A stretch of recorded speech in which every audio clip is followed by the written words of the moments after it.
Oh, I forgot to put the thing up there. Hello, hello, hello, everyone. Hello, everyone, to another Dara's Hangout Den where I mess up. There's no show, and we're all just kind of swimming in a pool full of stuff. But anyway, welcome to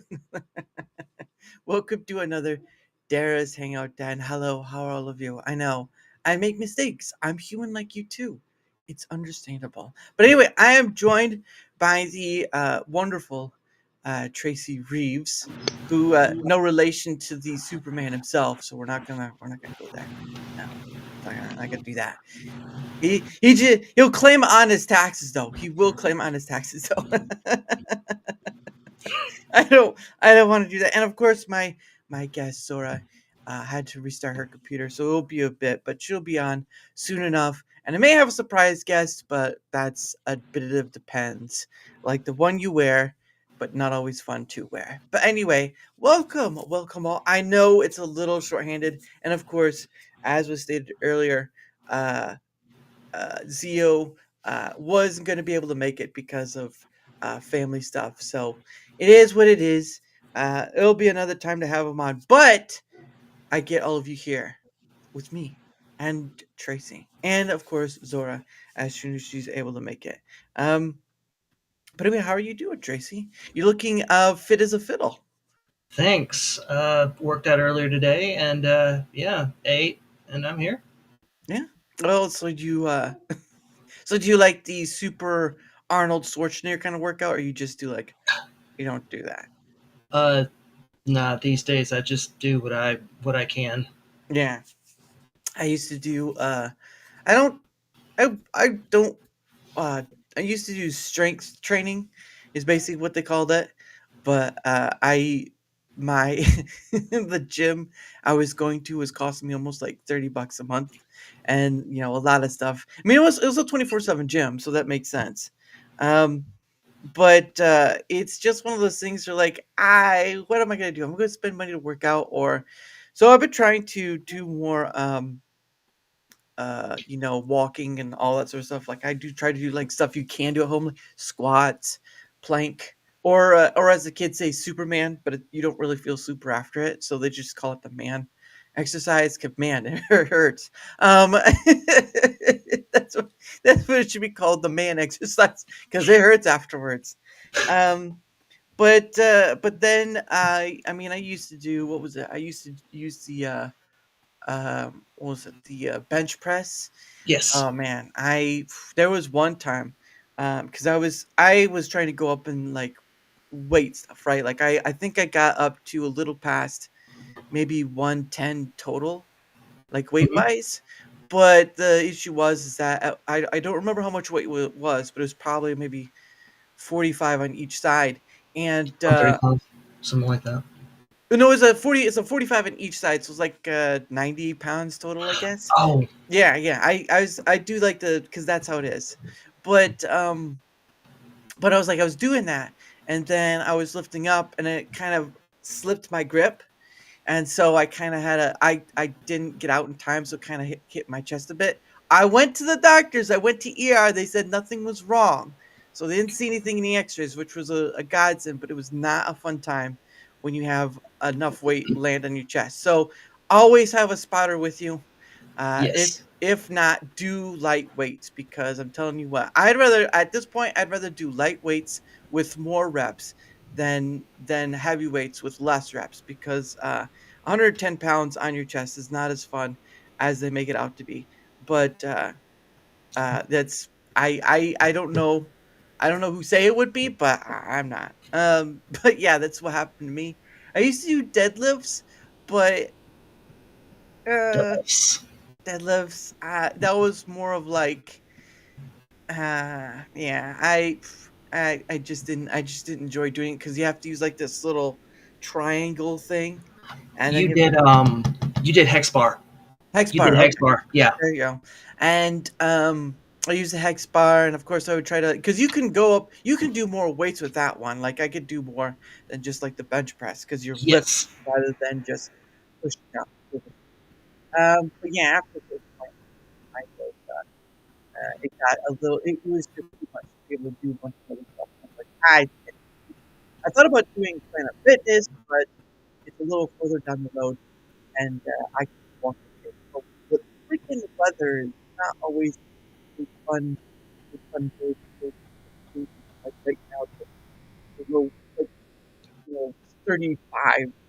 I'm like, yeah.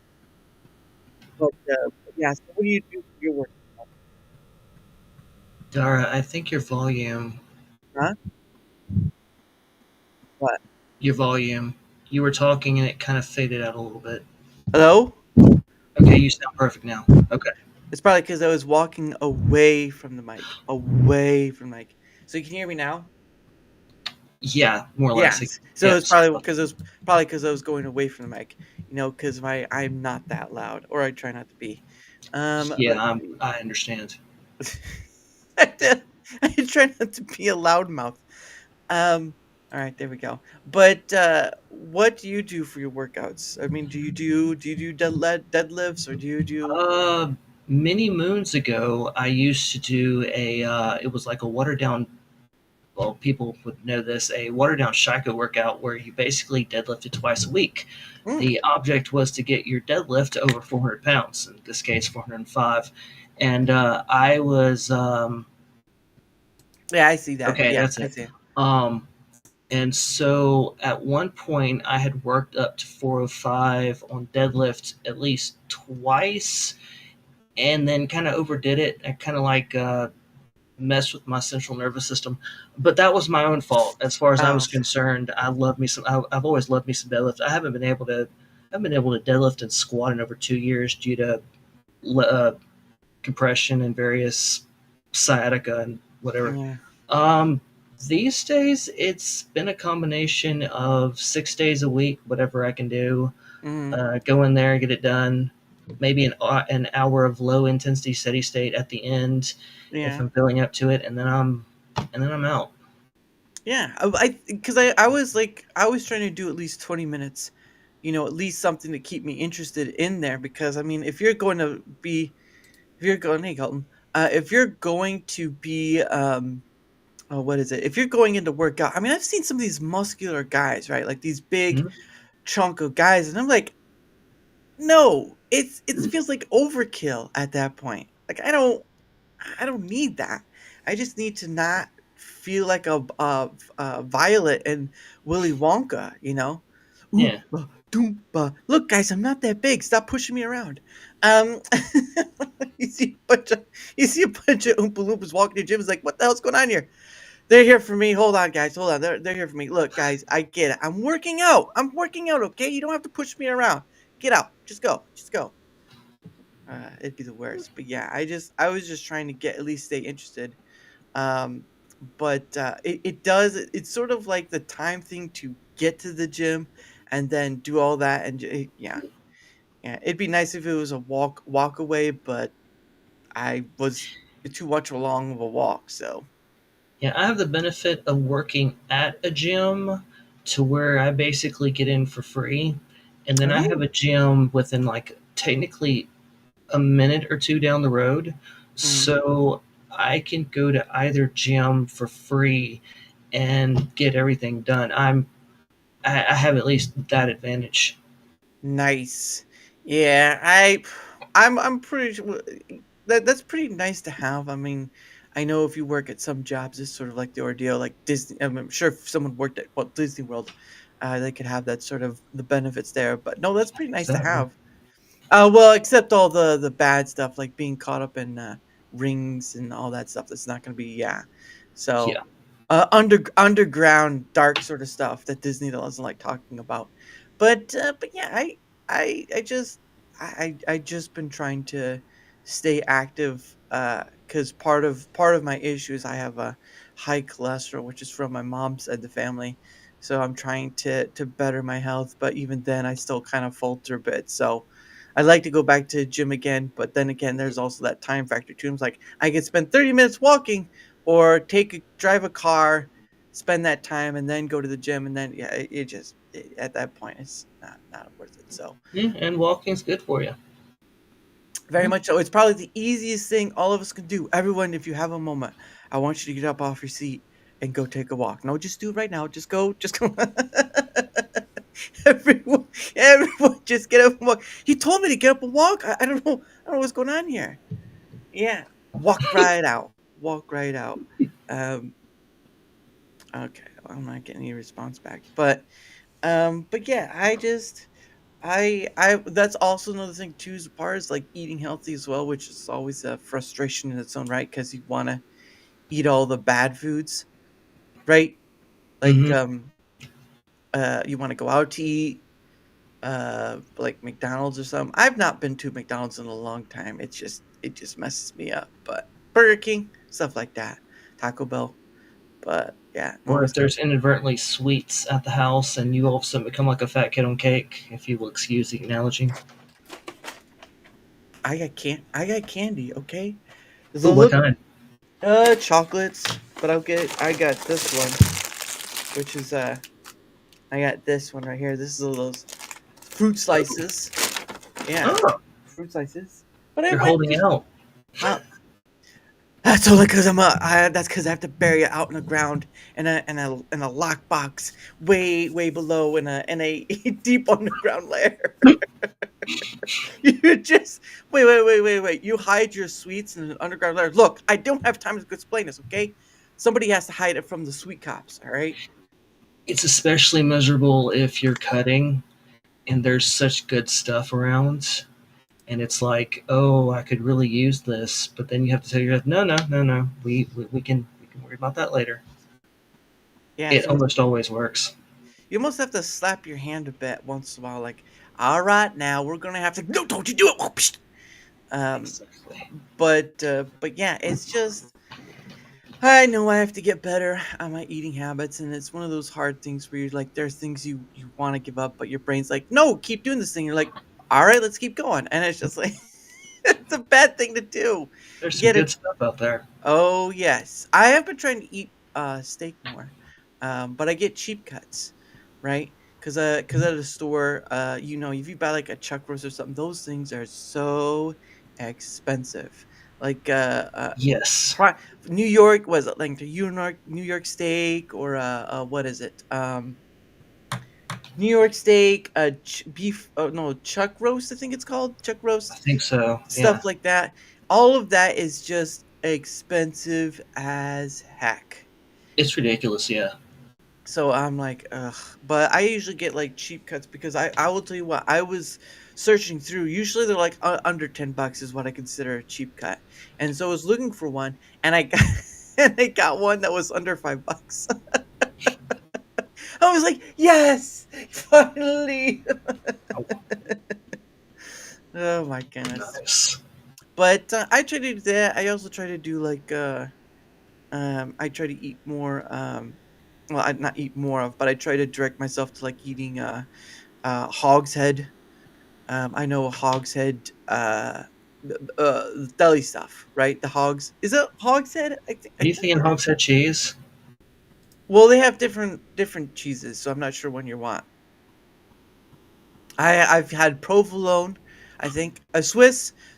I've had Swiss. Mhm. I've had I think I had Gouda once, but I've tried to not have that too much.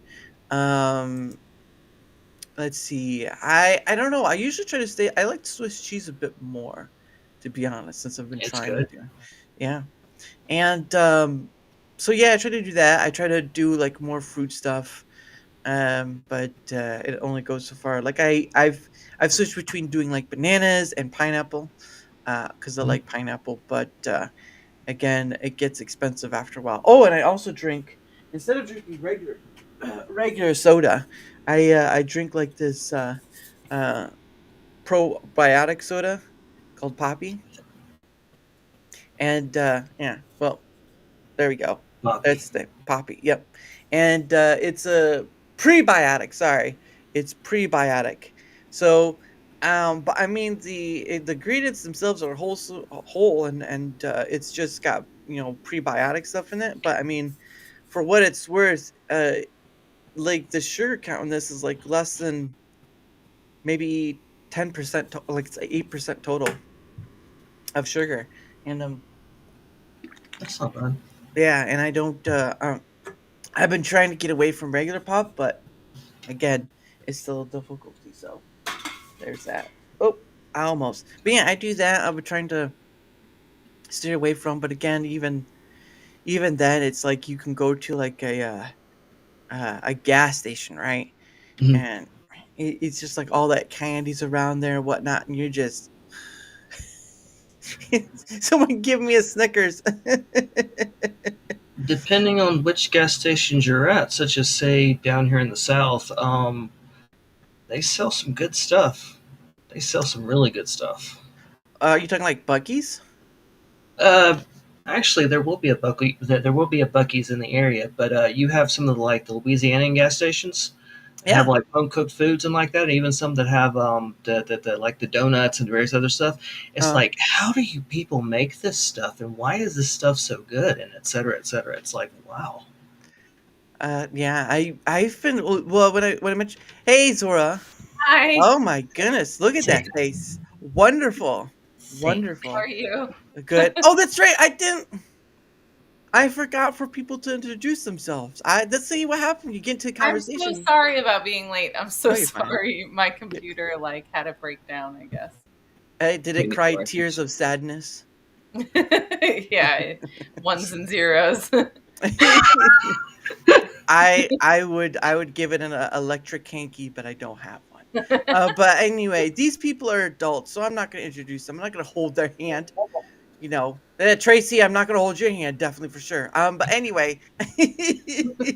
anyway, I'll let them introduce themselves because I forgot to do that. So Tracy, you're up. This is like a class. No, just kidding. Uh, You're gonna get an F in about a few seconds if you start introducing yourself. Hello, I am Tracy Reeves, an author. Author of published a book back in 2017, Chronicles of Artist Concordance, and I have approximately four more in the hands of the editor in chief of Battlefield Press Oh, that I am more or less in limbo, just waiting for something to hear on where he's at on. I have little else to say beyond that. I'm sure there's more accolades here.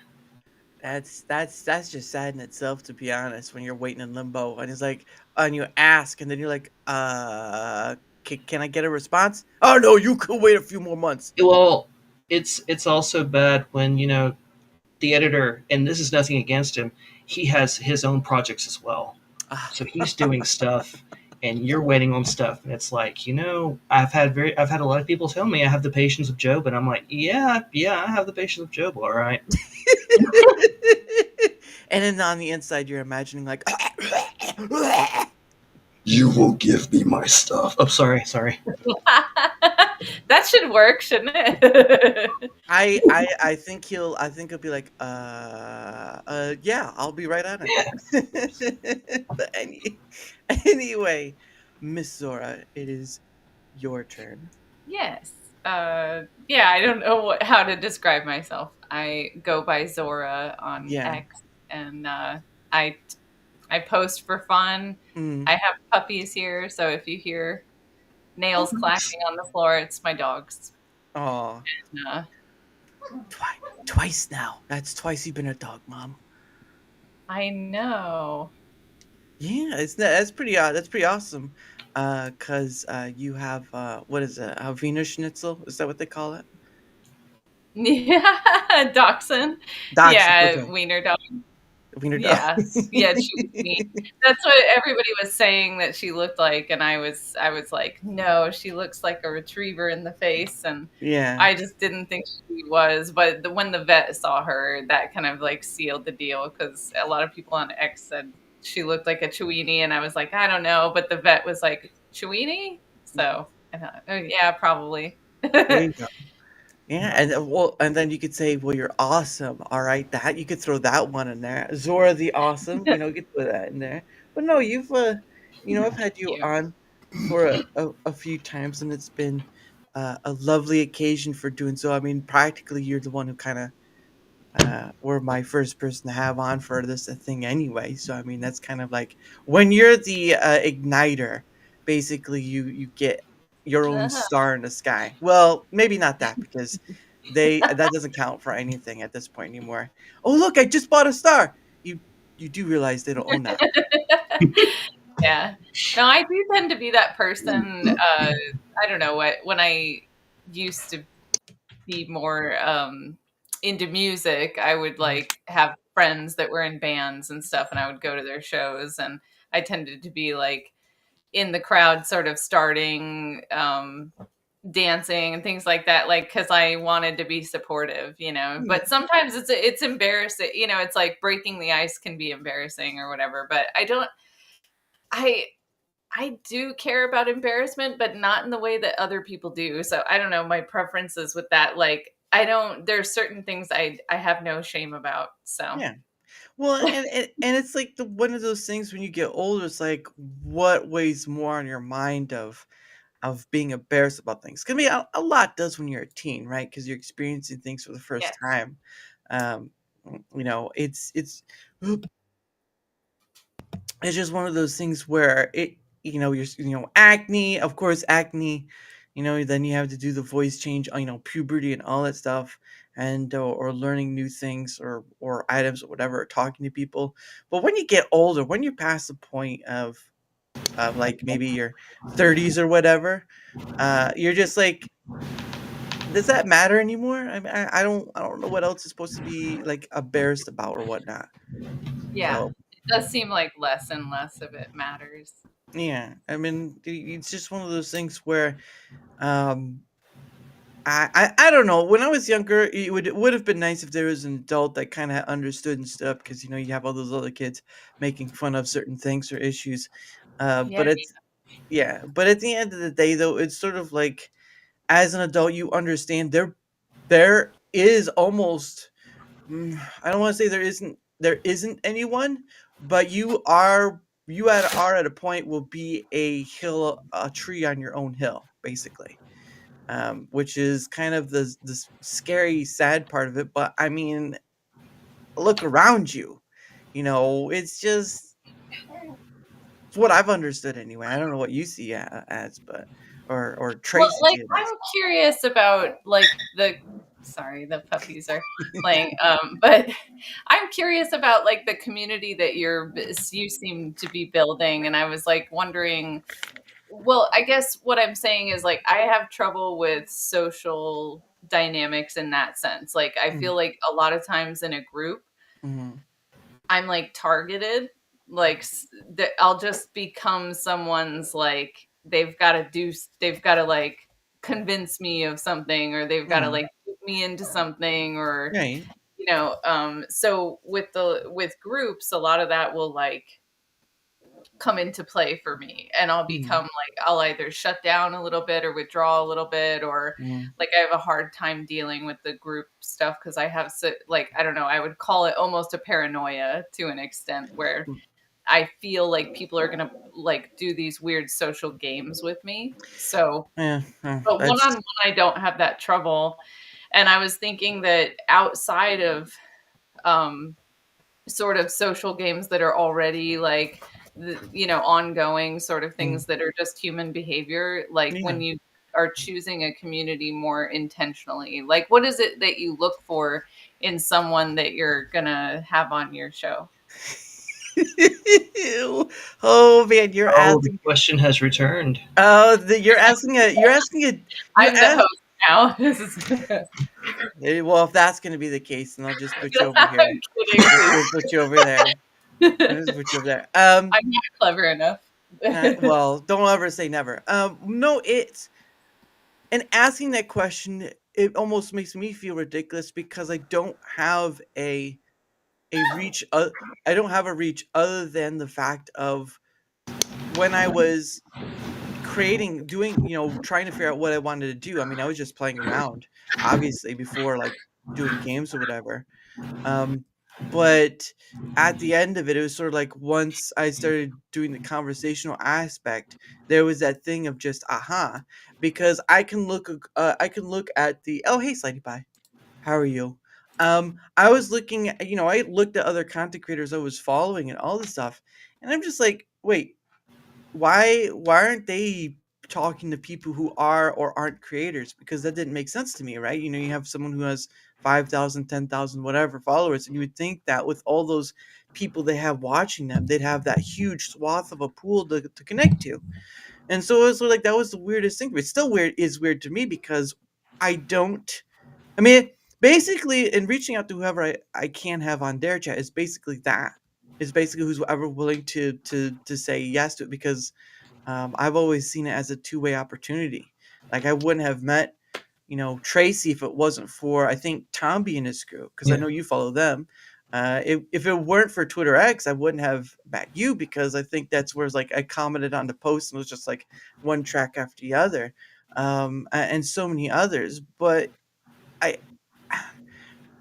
I'm not. I'm trying to do something that I didn't see anyone else do, and whether it's on the community aspect or not, it's more of just like trying to get those pistons firing of just having conversation, because you already have enough people talking about politics. You already have enough people talking about gaming. You already have enough talking about people Turkins talking about this. It's like, why can't it just be about whatever and not have to be about a singular topic or start of a singular topic? Why does it have to start from a topic forum when you can just start anywhere and go from anywhere? And it's like you weren't really seeing people just sitting down having a conversation about whatever. And this, your your question's great, but I'm not the right person to ask that kind of question to. I understand. I think I understand what you're saying. I noticed that you're interested in supporting like other creators and I'm like that too. Like I like what it doesn't really matter even if it's not my lane or it's Mm, something I don't really know about. right, I'm still supportive of people doing whatever expression. So it did seem to me like you were supportive of like independent creators and right. yeah. I Yeah, I mean, it is, since I guess it's true as the pay it forward stream, but I'm trying to do the connecting across the table sort of thing. Like if you remember a few, people, families or whatnot, families would sit at a table and no phone, whatever. They just talk about whatever happened their day, whether it be school or whatnot. Or you have a friend you go to like one of those old timer diners to, and you just sit across from them and you order something to eat, of course, but then you just talk about them, whatever. And right now, I mean, even I'm guilty of it too, but technology is sort of taking that place of chatting with, because why do you need to chat with somebody if you just have your phone in front of you? And I'm not saying everyone does it, but I'm saying when I've been in restaurants or whatever, you do see a big chunk of people kind of revert to that. And I just want to do something that's it just didn't see anyone else take up. And Yeah. I don't think anyone, I don't know if anyone would take up on trying to do what I'm doing, but I have met people who do free flowing conversations. Just it's not as much. And I feel it needs to be more than, because what against the chaos, what else are we but just talking heads of something else? And I'd rather go past that. What more is there to do than talk? Yeah, that's true. I mean, as far as like I was thinking of this concept a few days ago about how it's really like a storyteller that has the most power, sort Hmm. of over humans, in a sense, like because we like stories that much. Like Hmm. we like stories so much that like just tell me a story. Like I want someone to tell me like it's like not having the urge to write yourself, but you Hmm. want that like satis like we all have this urge to like, and I just thought that's actually so much as powerful. But it's the people with money who fund a storyteller. They want a Hmm. certain story told, and Hmm. so there is like a power beyond that or behind it. Oh yes. And the Yeah. best person to tell us about story making is sitting right there, Tracy. Huh? What? Tell us about stories. You're the author. Come on now. Uh, I suppose that depends. You were mentioning about those with power. The amount of querying letters, like if you went to Twitter, the amount of going and just hitting hashtag and querying, and the amount of disheartening things that you see people get. It's like wow. But at the same time, it's like uh, I suppose if I would use the books, I just wanted to do something. Mm. Um, as a matter of fact, book one was more or less a what do I normally how do I normally phrase it? An experiment to see if whether or not I could actually write a novel. Oh. Yeah, I know that just sounds silly as all get out, but Yeah. it really was just a kind of, oh, I have all this stuff in my head. I've done all this stuff from D&D to Vampire the Masquerade. Mhm. I grew up with Doctor Who, um, like et cetera, et cetera. And so I just felt the need to finally just write a book, tell a And what story. That's what was awesome. the title of it? Chronicles of Artist Concordance. Yes. What is it about? Oh, come on. I want to go. What Come on. genre would you say it's in? I actually had friends debate this one, Mm. and Okay. not me. I had friends debate this. They I have ultimately. trouble with genre stuff. Like I Oh no, have you're good. my brain is not good at putting stuff in genres. They ultimately decided it was sci-fi fantasy Ooh. because there Okay. are aspects of hard science in there. Because I did my best to bring out some realism, despite the fact that it does have some fantastical elements. Mm. But it ultimately comes down to sci-fi fantasy. That's I'll cool. take that. Yeah. There's a lot of room. I like that. It's weird because I don't like consuming a lot of fantasy. Like fantasy doesn't grab me as like Lord of the Rings and stuff like that. Mm. It doesn't.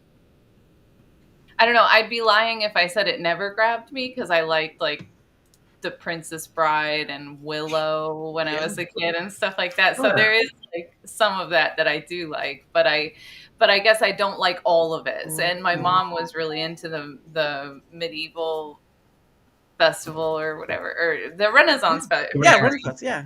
Yeah, Mm. yeah. Um, and I think maybe in my mind, I always thought that's like my mom's thing. The Mhm. dragons and the medieval stuff, that's like my mom's thing. So I have to be different. So it was like, I do like some of that, but I think over time, when I read a book, I love when it's in current time. Mm. I don't know why I'm like that. I like when I think it's just easier for my brain to imagine being there. Yeah. I I can yeah. see that. Sorry, go Well, ahead. no, I was no, I was just like I was just gonna say. I remember when the Harry Potter series came out, it was my mom that kind of introduced me to the series because I was like I'd never even heard of it. But I remember when it was big, and then we just kind of started reading. My mom my mom would get the book and she would read it first, and then I would read it after that. And then it kind of just went through with the movies, which not all of them were actually correct to the books, but I digress. That's how it goes. But Oh, oh, yeah. we started. Number three. It was number three. I went to the movie to see the number three book. Right.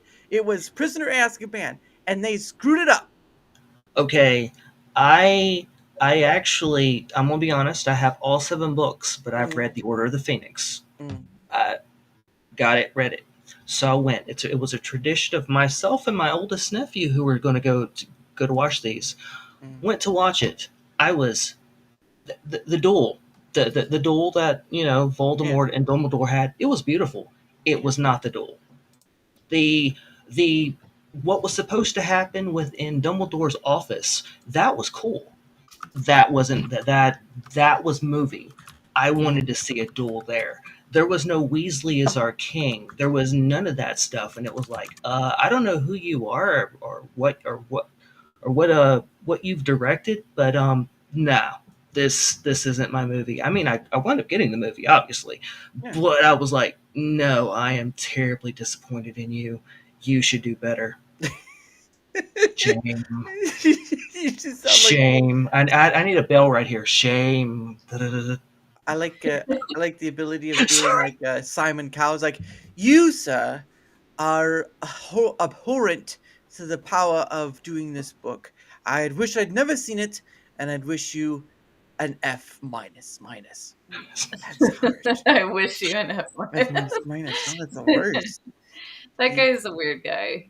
Well, I think bad art like you is necessary. No, mm, like somebody.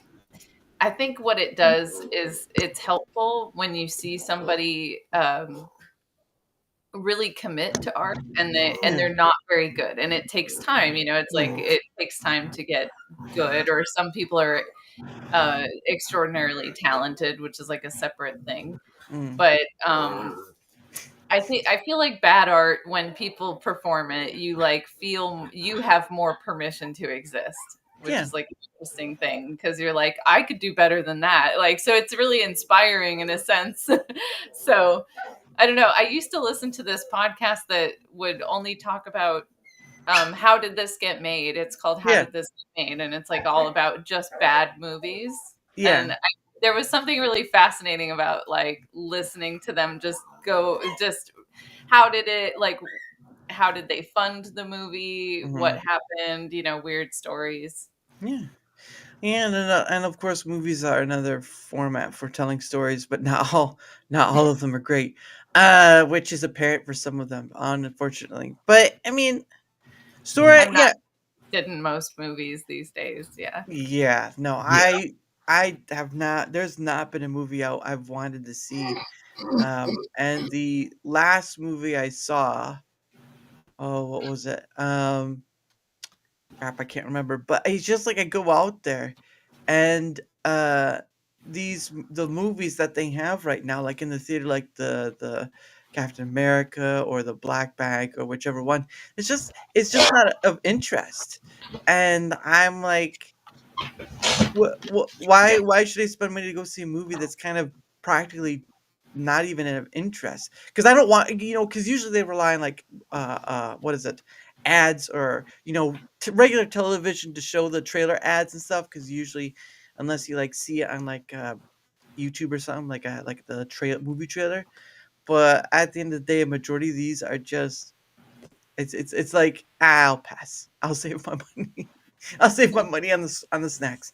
Yeah, that especially. That's like what turns me off the most about it, is like there's an extreme urge to have snacks in the movie theater. I Yeah. mean, I'm fine with sneaking in my own snacks. I will totally. So I can still be my cheap self and go to a movie, but You'll be like Zora with the whoa, wrong pipe, wrong pipe. You'd Don't be die. like, You are our host after all. ha, yeah, please don't ha. die. That'd be the worst thing, is you just see a guy hanging over in the chair. It's like, gosh dang it, what are we gonna do now? 911, I guess. I don't know what's supposed to happen. Um, but it's sort of like you'd be like with that trench coat. It's like, would you like some raisinets? Would you want raisinets right there? Look at that. The back alley movie theater treats guy. What is? Yeah. Do you have any Twizzlers? I got Twizzlers right here. Last one, last one. That's $50. $50. That's a little too much for me.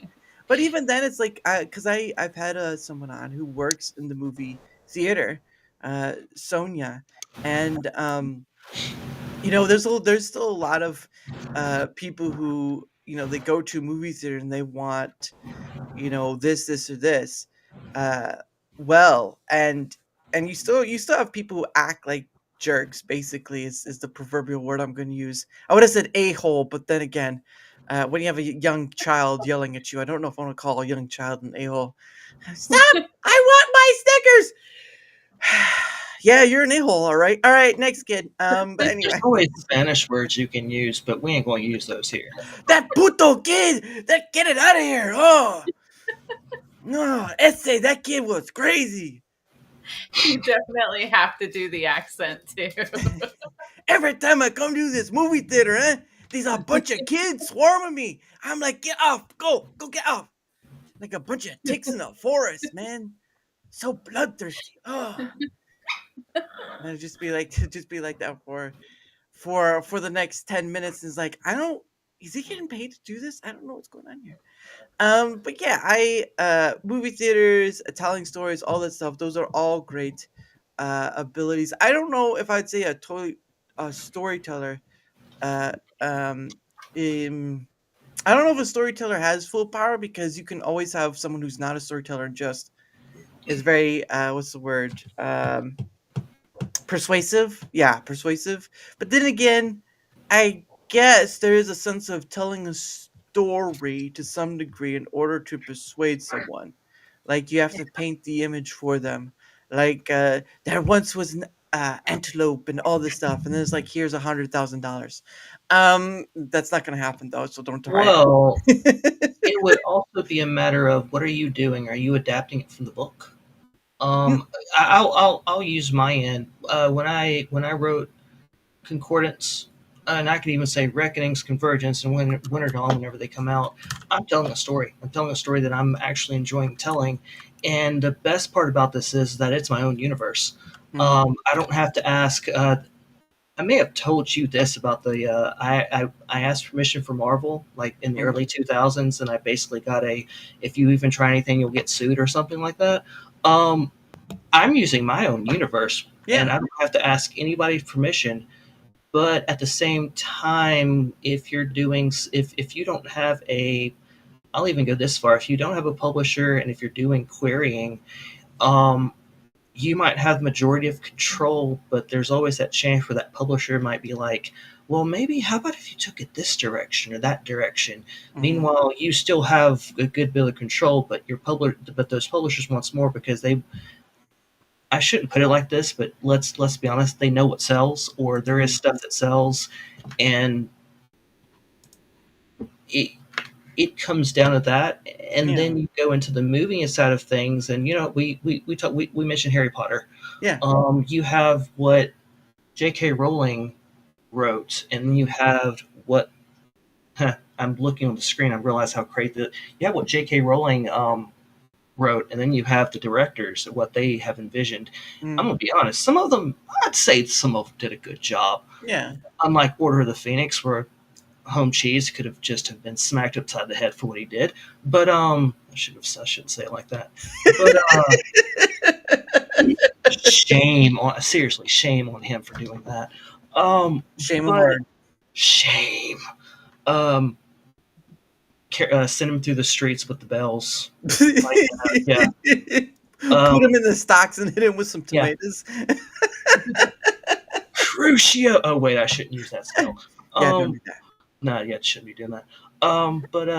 But going back, yeah, it all depends on who you are and what you're able to do with it. I guess I just that story that story if it speaks to you and you want to write it, you write it. You're who knows? I'm gonna be quite honest.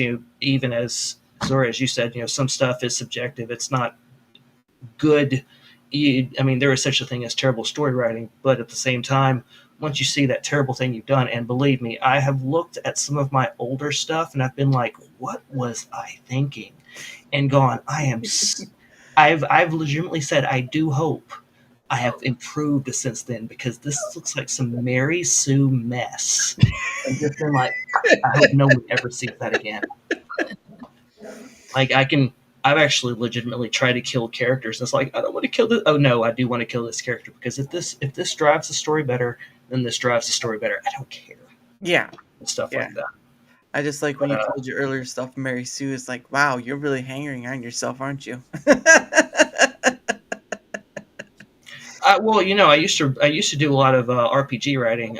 Write for not RPG. Well, actually, yes, I did write for an RPG here lately, but no, back when I used to write played by Emil Sims, and here recently, I'm actually in a Harry Potter alternative universe. And in that particular one, I was very willing to let my student die for a particular plot, just simply for the fact for that story to actually take place. Mm-hmm. Excuse me, jeez. As scary as that sounds, I actually put that character through the ringer, and now as the story goes, he's a grandfather, and his own grandson is actually in this alternative universe is actually at that castle. He hardly knows anything about what his granddad's done or his great great grandmother, but we don't worry about her. Uh, next time on Tracy's Revenge. Um, yeah. But no, it reminded me of, you know what, the one thing that was sort of like a weird one was, what was it? I think it was the one with Will Ferrell, Stranger Than Fiction, right?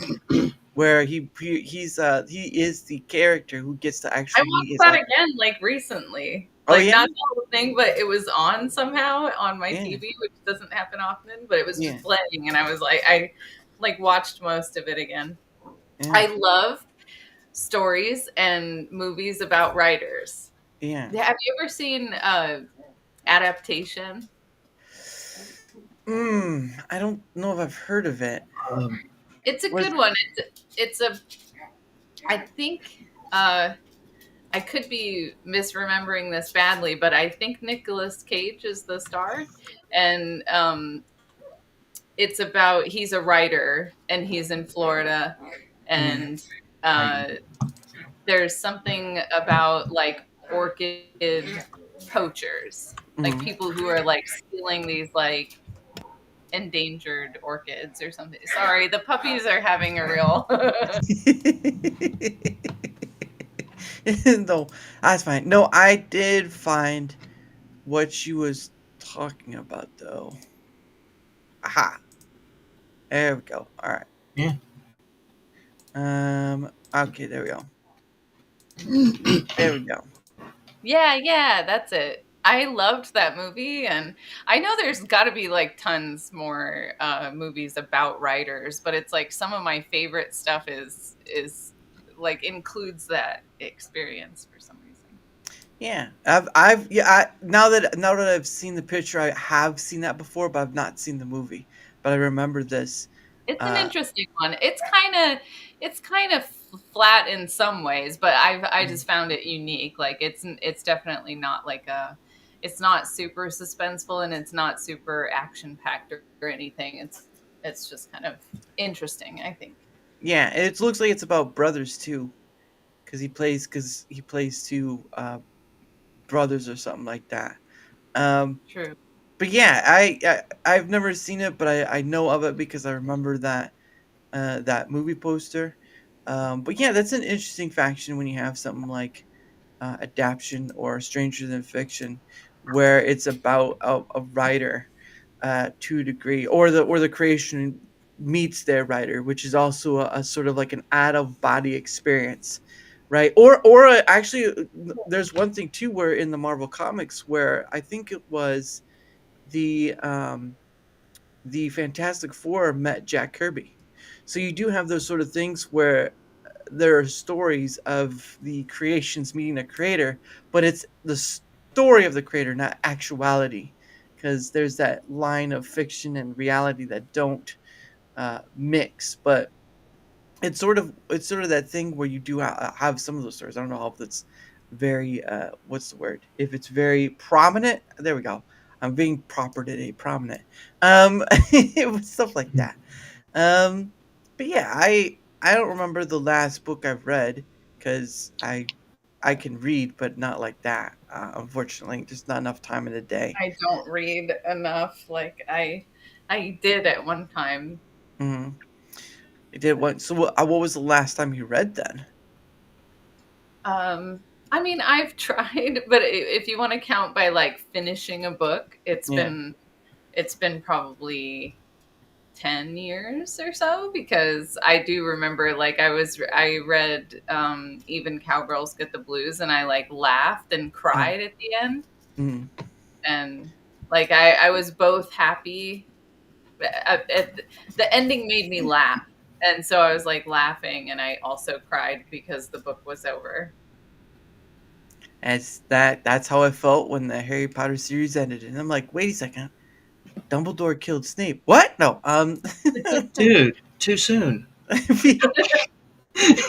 Lone Star Avenger says we are getting way too many writer self-insert in comics these days. Well, I mean, that's comics. But a story is a story, and some of these people. But again, that's no different than say if you want to point to like the Japanese version of that, where there are some who are self-insert as well. I think for some writers or creators, they do self-insert into their own story a bit, Oh or yeah. the story they create. I'm guessing you do that too, Tracy. Just It's effectively author avatar. Yeah, it's effectively the author avatar. I will admit there is a character in book one that many people have thought that he abandoned us. No, I'm just kidding. I'm so That gosh. people thought, oh, you based him on you. And then after I lost my computer for a good 6 to 8 months, it had a meltdown. And then got it back. The character took on a life of its own. Yeah. I will freely admit book 2 has one. Book 3 is a hilarious one, and book 4 might actually have one or not. But they're not there as a, oh, I'm super awesome. It's more of a, hey, I'm moving the story along. Yeah. So like how you just maybe kill a small puppy to get the movie to get the Yeah, story we got to moving. kill this puppy in order for things to go forward. I can't just have you the protagonist go forward and do your amazing protagonisty things. I have to kill this small innocent puppy because it's sweet. I can't take out a kitten because kittens are pure evil. That's true. That's true. Uh, you try to take a kitten out, and it'll be like, "I'll get my revenge." Oh, look at that! Oh, She's See, gonna growl at you for that. oh goodness, how many are there anyway? 4, 4? Oh, that's not bad. You had more. Well, you had like 6 or 7 last time, didn't you? 7. She had 7 last time. Yeah. That's insane. wow. Yeah. Yeah. So I'll make an exception. yeah, there. And then it'll be like, and then Tracy made an exception, and it was good. All right, on to the next chapter. Um, but yeah, I don't know. I just know for like the self-insert stuff, I know there's a lot more of that. Because I mean, there's that saying, right? Writers write what they know, and so it is what it is. But I mean, Yeah, I saw something about like when I create my characters that they're all like a part of myself, which is kind of like would relate to like the method acting sort of where it's mm, like it's the role is part of you or something, and so or you have to find like where you are included in that in order mm, for it to have a point of view, like you want to have a perspective from that mhm. character. I feel like I should go Shakespearean right now. To be or not to be. I forgot my line. What's the next line, please? Next line. Um, but it's yeah, I can get that. I just I haven't for any book reading whatsoever. I haven't read in a while, and it's gotten to the point where it's sort of social media becomes the new reading point because it's quick. It's short frame. It's sort of like one page. It's right there, done. Right, where book is several pages. You're like, oh, I'm supposed to get this invested. I'm supposed to get this invested. I don't have enough time. I don't have enough time. There's only so much time in a day. I'm making myself laugh. That's okay. You had one Um, puppy. You had one puppy behind you who was playing. I don't know if there was one off in the distance, but there's like meow. Yeah, they're Super super adorable. excited right now, of course, when I'm trying to do like something. Slidey Pie there down in the description below for links. I haven't really put up a link for you, Zora, because I don't know if you want people to come and find you in that sort of sense. But there are links down below. Okay. I can if you want, but I No, just don't worry about it. Don't go through. Yeah, don't do extra. You're good. I won't. Yo, no, my guests are never extra. Well, they're only extra when I have to like go through like months. So this is the thing with doing Dara's Hangout Den is like the idea of it is swell because like how many times do you have people who call themselves content creators bring on new people and it just doesn't end up like a nepotistic circle sort of Mm. ordeal. Like me bringing one person on who's different, but you still have everyone else who's on that circle that's like been there for quite some time. And in doing this sort of thing, it's like the idea is trying to get people who wouldn't know each other or probably wouldn't have anything to deal with in a sense because like not everyone's a content creator, but just to get together to converse with. And I was talking about earlier with like the talking across the table or something like that. Um, but it's like in dealing with their chat and dealing with this, and then of course Rumble Squared. It's like getting people on this with a scheduled thing is always going to be the difficult matter because it's like like what happened earlier, like something pops up and you're just like left sitting there in the wind. It's like, well, Well, all right. yeah, people are not very predictable or reliable. Well, again, I try to get Like, as I learned that being in a band, like, it was hard enough to get people on the same page to actually, like, show up together at, like, a thing you plan to do that, like, other people are expecting you to be at, yeah. and even that kind of stuff was hard to arrange. I was waiting for you to go like this one time at band camp. I have better jokes than that. I don't have to steal that Oh well, American. okay. Now that you're gonna say that, I want to hear a joke. Since you said you want better jokes than that, come on. No, improv only, improv only. Goodness sake, tough crowd, tough crowd. But no, it always gonna be that. Scheduling is always gonna be one of those things. Sometimes there are people easier than that, but it's sort of like was like the artist struggle, right? The artist struggle to paint the perfect painting from their perspective, but people around don't seem to get it, or they get it, but there's like meh, that sort of thing. It's like it's trying to make it more happen because I can't. I'm not against having like a thing with having the same people on. The problem of it is though is that you don't get the what's the word for it?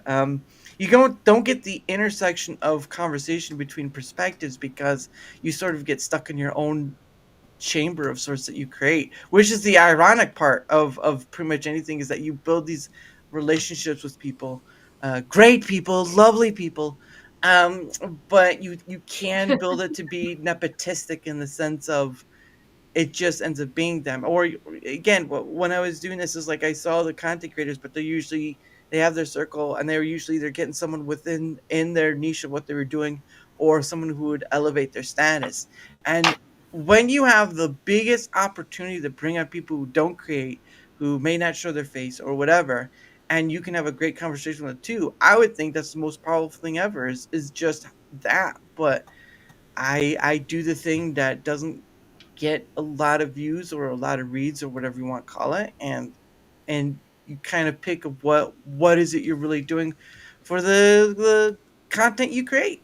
Like with Tracy in his book, he's making it and he's enjoying it because he enjoys it, and that's probably where it's most supposed to be at. Is just enjoy the making because you could make all the drama, you could make all the politics, gaming content you want, but at the end of the day, if you're not enjoying it, you'll just fizzle out and turn like this. Oh, what is it? This fried, um, it was it internal combustion? No, uh, something like that. I can't remember. So you instantly burst into flames, that sort of thing, and you just go into ash, something like that. Um, Oh, bloody hell, I know what it is. Are I you saying, like, you try to avoid an echo chamber, like where people have too many similar ideas? I'm trying to cultivate something that is not stuck on that area of that, right? Like I know people. I've brought on some people many a times, someone like yourself or of course Tracy now and so many others. But it's trying to build past that aspect to meet new people. And yeah, sure, after a certain point, you can't keep meeting new people because you've already have so much. I mean, even for me to say I've had on over 180 guests is like, wow. But then I'm like, who is that person again? That's yeah, that doesn't make me look good. But it is trying to get past that aspect of I understand why some people stick with their circles and that's fine, but it's like there's more. There's so much more in the chaos that we see every day, whether it be from news or whatever, or another content creator. There's so much more, and it feels like it's just sticking in a rut, basically. At least that's what it feels like to me, or it looks like to me. I don't know how best to describe it. Um, oh, there we go. But anyway, it is the top of the hour. And of course, what I do for that is I set aside some time for my guests to promote themselves. Now, obviously, if you don't have anything to promote, you can do words of wisdom. I don't care either way. Okay. But anyway, uh, Mr. Tracy, I'll let you go first. Um, Wow, like I just had a like your mind book, blank. Thank you like so your much. like your book or something. I don't know. You have stuff. Um, yeah, if you want to find me, you can find me on Twitter at timepest013, or on YouTube at Stella Spattersea. I had meant to start a my own little Q&A on the book because at the beginning of the year I had the idea in mind, and then I got sick for a good month or so for whatever hit. Mhm. Um, I publication was the Chronicles of Artists subtitle concordance back in 2017. It was published.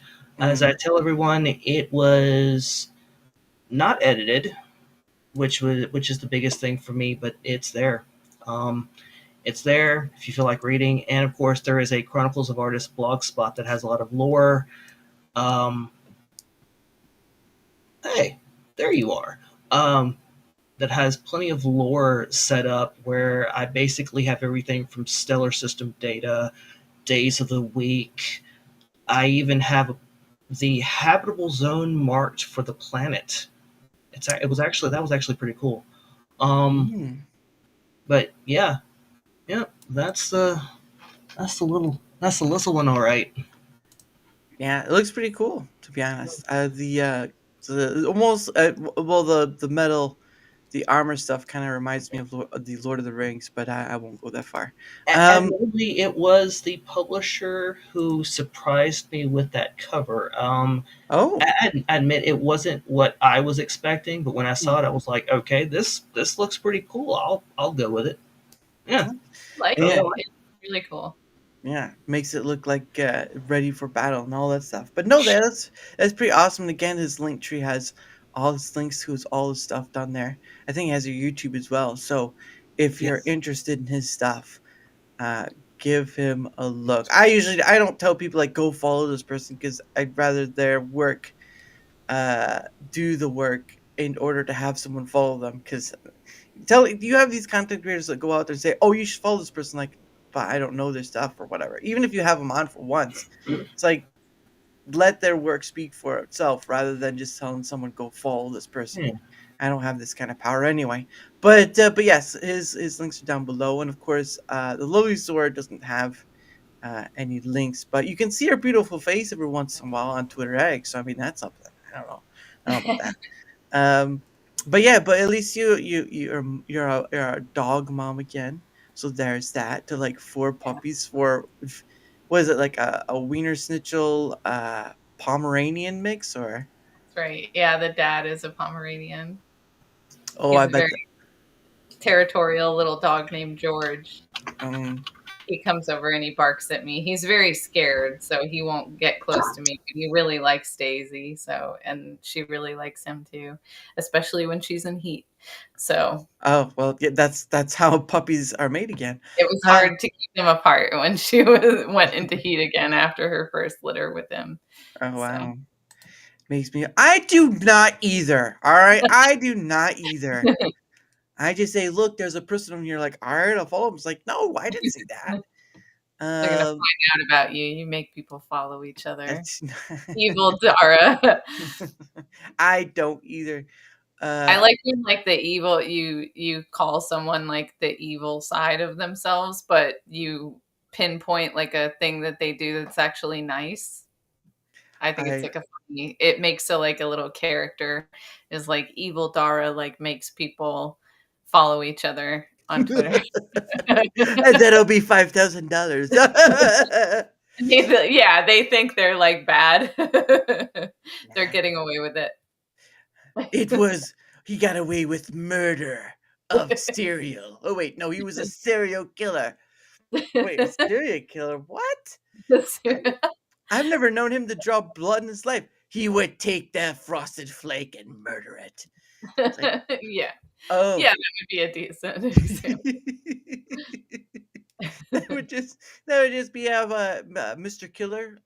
Your daughter was telling us how you murder cereals. Like again, seriously? Just because I like Chips Ahoy does not make it. Goodness sake, I forgot the bacon. Oh, Never forget bacon. I don't want to do Oh, that. No, I, she's not. She's not a content creator. No. I look back. He gave. Oh wait, what? Yeah, I gave. Yeah, I gave my email and the.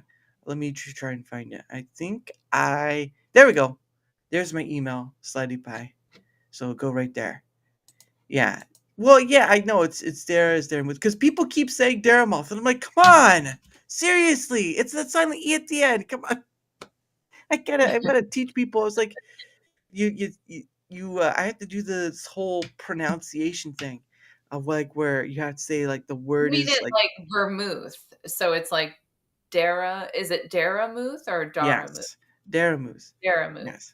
And I just Yeah, say dare. One of people just say like the beginning part just dare. That's fine too. But when you're yeah. trying to be like Daramoose, it's like no. It's based upon the word vermouth because I just found it interesting to say the word because of it's not said how it's spelled. I already gave you the link in the thing. It's in your DMs. Check for it. Um, but it's not vermouth is not said as it looks, right? There are words within our English lexicon that look different but are not said as that. And so Yeah, but try having a name spelled like that, and this is the experience you have in life is just like if you have even a slightly non-intuitive name, people yeah. give you like it makes them feel stupid, so Mm. they'll like be like, "What?" Like Well, and even then when I try to do the whole thing, like I say dare, do the whole dare hyphen moose and like dare moth?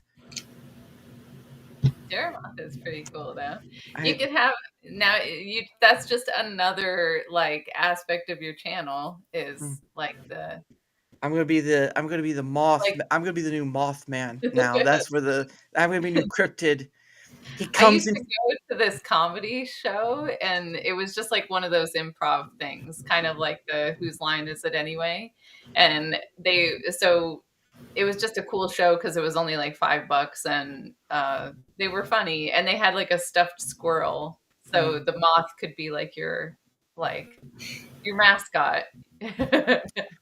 Well, I mean, it's a funny thing because when you have those places with cryptids, they like that's like their touristic sort of thing. Like I mean, they make bungo money off all the merchandise and stuff. I'm like, wait a second, you're making money off of something that's considered mythical, and you don't even have to pay any licensing for it. All right, there Yeah. you go. I know. Can you blame people? Like it's fun that those kind of quirky things. I guess it's just probably hard to make a lot of money with niche stuff like that. But Yeah, I'll have to make up a cryptid that'll at least last 100 years, and then have to like this will be what the character looks like. That looks like just like a captain's hook. That's right. That's what it is. R. Um, what's the cryptid of your state or area or whatever? there's where I'm at in Indiana. There's not really like urban legends. It's more like ghost stories. Like, ooh, this place is haunted. I'm like, wow, that's great. Can we do something about this meal here? Because it's kind of cold.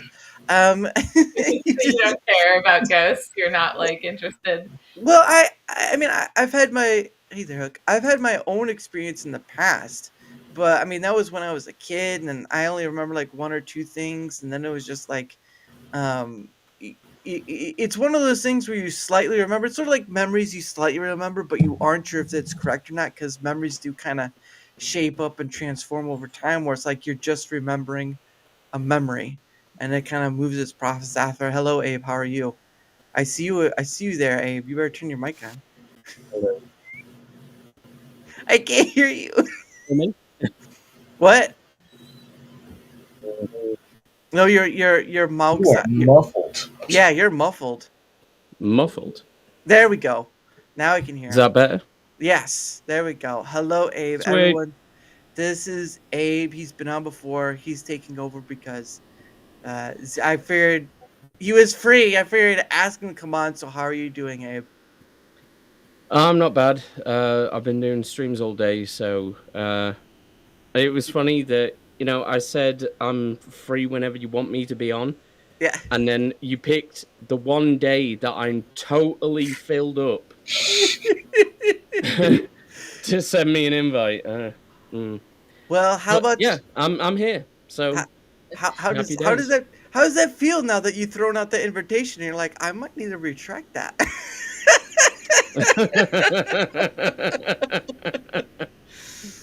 Oh No, goodness. right.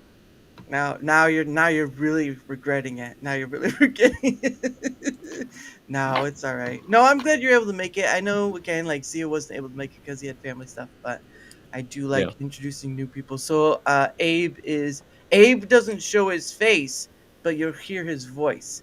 And of course, Abe is also with Tomby's crew.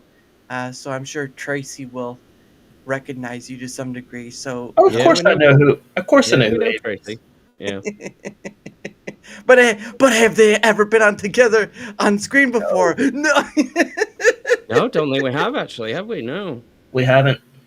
Nope. No. See, it's like a Batman thing right there. They're not in the same room, but now they are. So they're We're not only Batman. pretty sure that they're not the same person. That's true. Tracy's There you just really good at throwing his voice. Right. well, well, yeah, well, not just throwing his voice, but doing a voice. I mean, if you heard Oh, his Yeah, voice what? yeah. earlier, I thought he was. Yeah. I thought he was going to do like Impressive. we were when we were in behind the scenes. We were talking about he was doing his voice. I'm like, man, this should sound like you're in a grocery store. Yeah, aisle 11. It's dirty on aisle 11 or whatever. Let me see if I can do this correctly. Oh, No, they are not 3 for 10. You have failed spectacularly. You will pay the full price. That's his assertive voice. yes. Yeah. I hope everyone's doing great today. I'm just kidding. That's the voice. You know, you done screwed up. It's like I'll just put it back. No, it's too late now. I think Tracy should be the new Batman. There. You know, you're not the first person who made the comment of, "Oh, is that the Batman voice?" I'm thinking to myself, no, that's usually my demon voice back in the day. But if that's the new Batman voice, I'll go with it. Demon Batman. Batman would be a good character to like basically reinvent, like, and create. I don't know. It would be an interesting character to take the idea of Batman, but make it unrecognizable. Mhm. Yeah, that'd be cool. Call him Bat Boy this time. Batman. Now this time he's in high school and he must learn how to solve crime with so little skill. Or like, what would Batman be like if he wasn't actually a superhero, but he was just like a guy, like, or a schizophrenic or something? The Batman is schizophrenic. That'd be hilarious. Wasn't there? Have you ever seen that meme of Batman basically being described as nothing but a lunatic going around beating up mentally disabled people? I have.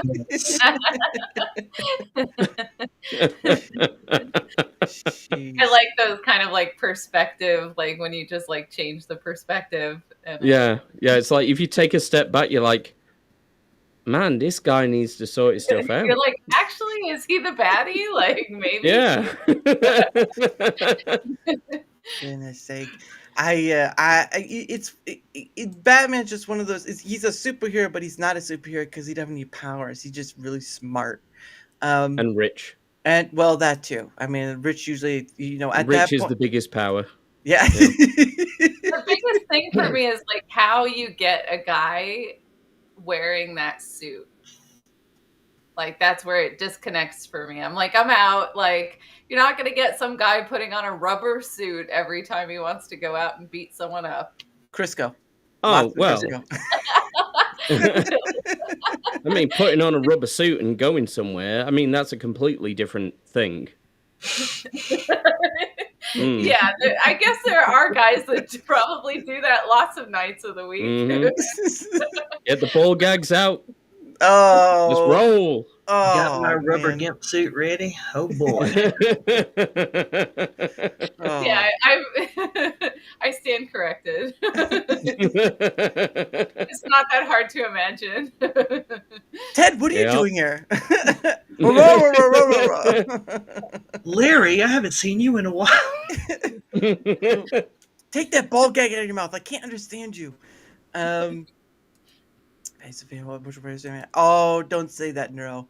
There are a lot of people. That's the one thing that gets me every time when someone says it to me. It's like, oh, I don't think I'm interesting or whatever. When I ask them out, I'm like, you don't know who you're talking to. First of all, because What does that mean? what? Well, it's trying. Well, I'm trying to explain to them. It's like you don't know who you're talking to. The person who talks to just about anyone who believes that, and yet it's not true. I think people have a misunderstanding of the viewpoint of themselves when they think I'm not interesting enough to be talked to. You have a life that's interesting enough. You're alive. That's I would think at that point people would understand, okay, so what's the path of life you've taken? Like what's the perspective of thing you've seen or whatever? Like I mean, you know, Abe is from the UK, Tracy's from somewhere in the US. I want to say he's in the cave, but I don't think that's the right word for it. The I'm from Batcave. the back cave. It's a psychiatric facility. They And- just let me have this place for a while. I call it the Bat Cave. And I go, I'm glad it's not called the butt cave. That'd have been a different story altogether.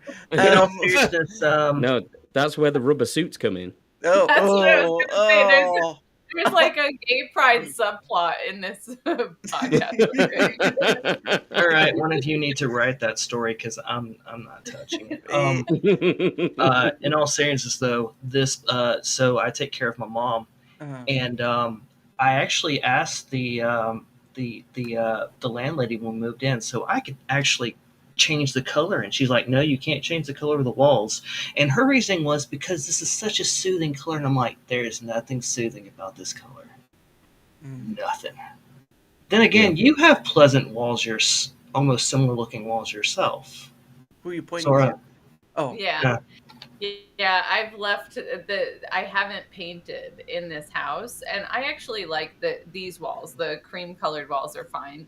But in my bedroom, I'm gonna do green or blue, like a light green or a light blue, because I do find that that's more calming for like sleeping. I would do a purple, but that's very like, this is my girl bedroom, like, so I'm not sure if I would do that. I keep telling myself I'm going to put up posters, astronomy posters and stuff like that, but I keep forgetting it's like how big that types of thing. So I just like, I might as well just leave it like that and just make the big joke that I'm in a psychiatric ward, you know. It's just... Oh my gosh. One time I got into an elevator and these older women were like, they made a joke. Okay, it was like construction in the building, right? And there was like these, what are those heavy blankets that they put on stuff like in construction? But they were just trying to protect the interior of the elevator because it was being worked on or something. Yeah. So they had it all padded, you know, so the walls were padded. So I like, we're in a hospital building. I was going to a doctor's visit, you know, and I get in the elevator with these two older women. And they're like, oh, these padded walls. And I was like, yeah, reminds me of home. And they like both were like they acted weird. They got weird on me. And I was like, no, you can't like open that joke. And then I step into it and now I'm weird. You're weird. Oh, it's hilarious when you do the blue screen of death on people. It is absolutely fantastic. Totally, you see their faces. On me. They were like, what's wrong with you? I was like, come on, we're in a padded elevator. I've said maybe one disturbing thing to a nurse who was like checking me in. Have you ever had any sort of I got to be careful here because you might get struck, but you know, special thoughts. And I remember saying something, and my old doctor of 21 years would know me, and the nurses, we always had a good time. I said something, I can't remember what it was, and the nurse just went very quiet, and she looked very nervous, and she started speaking. I thought to myself, you people are some of the most annoying individuals in my life. Stop asking the stupid question and laugh. Yeah. sorry. Yeah, like she had no sense of humor, like when it was like obviously absurd or yeah. I usually like, oh, and what's your, are you male or female? It's like, look, there was a time and a half long ago where I didn't know where that was the case. Let's just put it like somewhere down in the middle, right there, something like that. I just know. I A was the long, gassiest. long time ago, I can still remember when men and women still existed. It's a little off key, but it could work. It could work. I was a Yeah. gaseous entity at one point, but then I got better. Sort of thing. Do you know? I'm just thinking now. Like when I first moved into the place I'm in now, Mm. The previous owners had such a eclectic sense of decor. Ah. One bedroom was completely green, Oh. another one was completely purple, and I thought, who the fuck lived here? The Joker?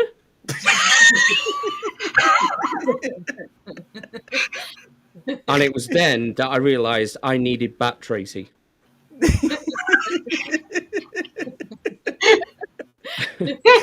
Put up the symbol. All of a That's a sudden, true I'm story flying. as well. I had to paint the entire house.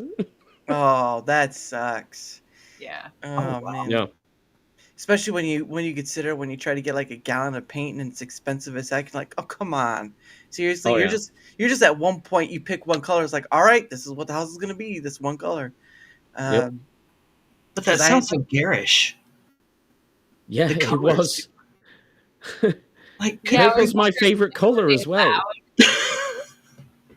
And Good. walking into an all purple room, I was like, oh no. Was it like dark purple or was it like loud or bright? Or muted? Well, there wasn't a lot of light in the room either, so it was Mm. just. It's It like made I it walked darker. into a crack den or something. Yeah, one of my mom's ex-boyfriends that we lived with, in his house, he decided to paint the entire house forest green. So it was like really dark green everywhere. It was so dark. It was Oh, just an dear. awful choice. see, I That's wouldn't why- mind. Sorry. Go ahead. No, it can help if you're trying to make it a darker room. Like it can be okay for a bedroom to be like a darker color, I think. Mm. Yeah. Yeah.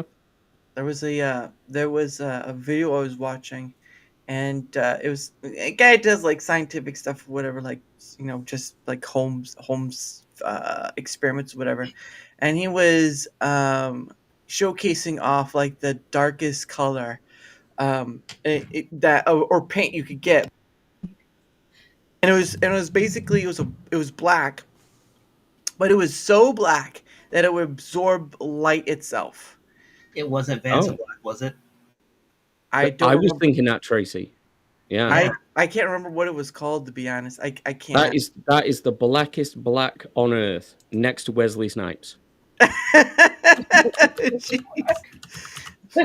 Like, what, black. Yeah, it's so black, light cannot escape it. It's basically like a black hole. Yeah. Or or like Wesley Snipes. Now, in Creative Vance Black may have actually have bought it, but Vanna Black absorbs 99.9995% of visible light. Wait, yeah, this particular one absorbs 99.9995%, and then the other one's like 99.96, All which right. is Ooh. ridiculous. Yes, That's a it big is. difference. And I found. There we go. So this is Black 4.0, the blackest black paint in the known. Black is black. That's right, blacker than even Wesley Snipes In the himself. known universe, In- that's a hell of a claim. Yeah, in the known universe. I think they're trying to. I think that what they're trying to say is that there's an alternate universe somewhere else where it's not the blackest black. Hold on, who's the vendor like- who sells this? Is it aliens? It just says cultural hustle. I don't know. I do like statements like that because it's like, who's going to Oh. prove me wrong? It's like, That oh. Well, It's and incredible. this is the funny part right here is if you look right here, it says, "Note, by adding this product to your cart, you confirm that you are not Anish Kapoor. You are in no way affiliated with Anish Kapoor. You are not purchasing this item on behalf of Anish Kapoor or an associate of Anish Kapoor, to the best of your knowledge." So I'm not sure what the I'm not sure what they're trying to say there. That's right, because it was Anish Kapoor who has Vanta Black, and then the blackest black is what this is, right Yeah. next to Wesley Snipes. Yeah, Okay, right so next it's a to. competition thing. It's like you can't. Okay. I I don't mean, know. it's a silly statement to put on your website because, like, how I don't know, you might find a need to find a different way to police that other than saying, "Hey, bad Yeah. guys, don't be bad." Okay. Yeah. Imagine if they turned this into a topical cream. If Wesley Snipes used this, he'd be fucking invisible at night. You probably get hit quicker though too. Jeez. Yeah. But it says it's here, not after 7 years in the making. It's here.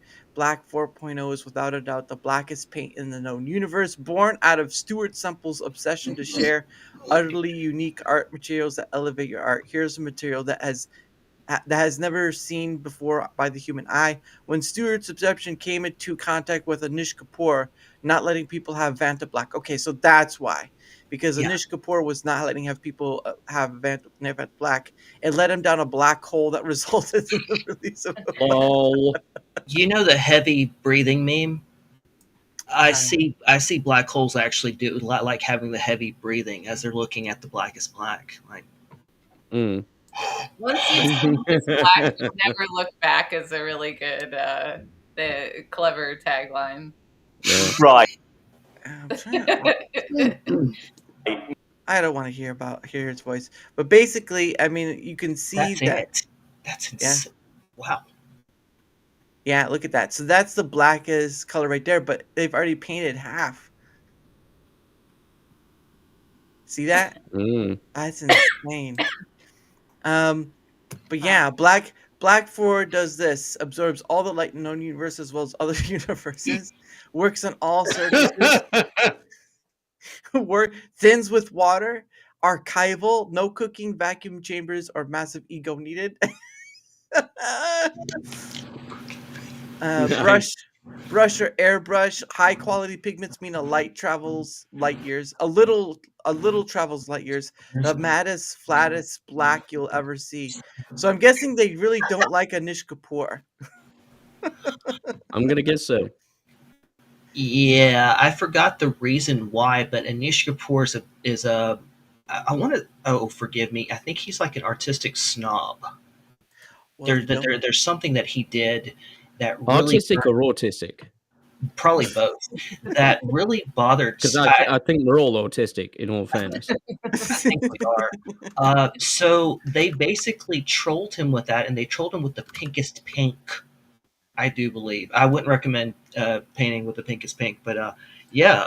Pinkest pink. The pinkest pink. I kid you not. I want to say that they actually trolled him with that because he actually created I want to say he created a pink color, and he wound up buying. Oh wow, I've slept since then. He wound up buying. May have actually bought the rights to the pinkest pink. I don't know. That's one of those things that you don't need to go down the rabbit hole if you don't want. But that's Like, hilarious. this is like a world of color. So Yeah. is it like are the artists like the guy on the street that like mixes the paint to perfect, like what you give him a picture and he like mixes it right there? He like guesses how much of everything. Is it like are those the like the masterminds like playing chess over and having wars over their colors? Dara, I'd be careful Googling the pinkest pink. I know. That could come up with Everything all sounds sorts. awful. Like, well, Mhm. I have something that's true, but I have something. I will that's say a it's a motivation. pretty pink, but I wouldn't. Hey, whoa, Tracy, calm it down there. A lady's present, all right? A lady's present. Mhm. what would you in your life have painted the pinkest pink? Like if you had to pick an object, like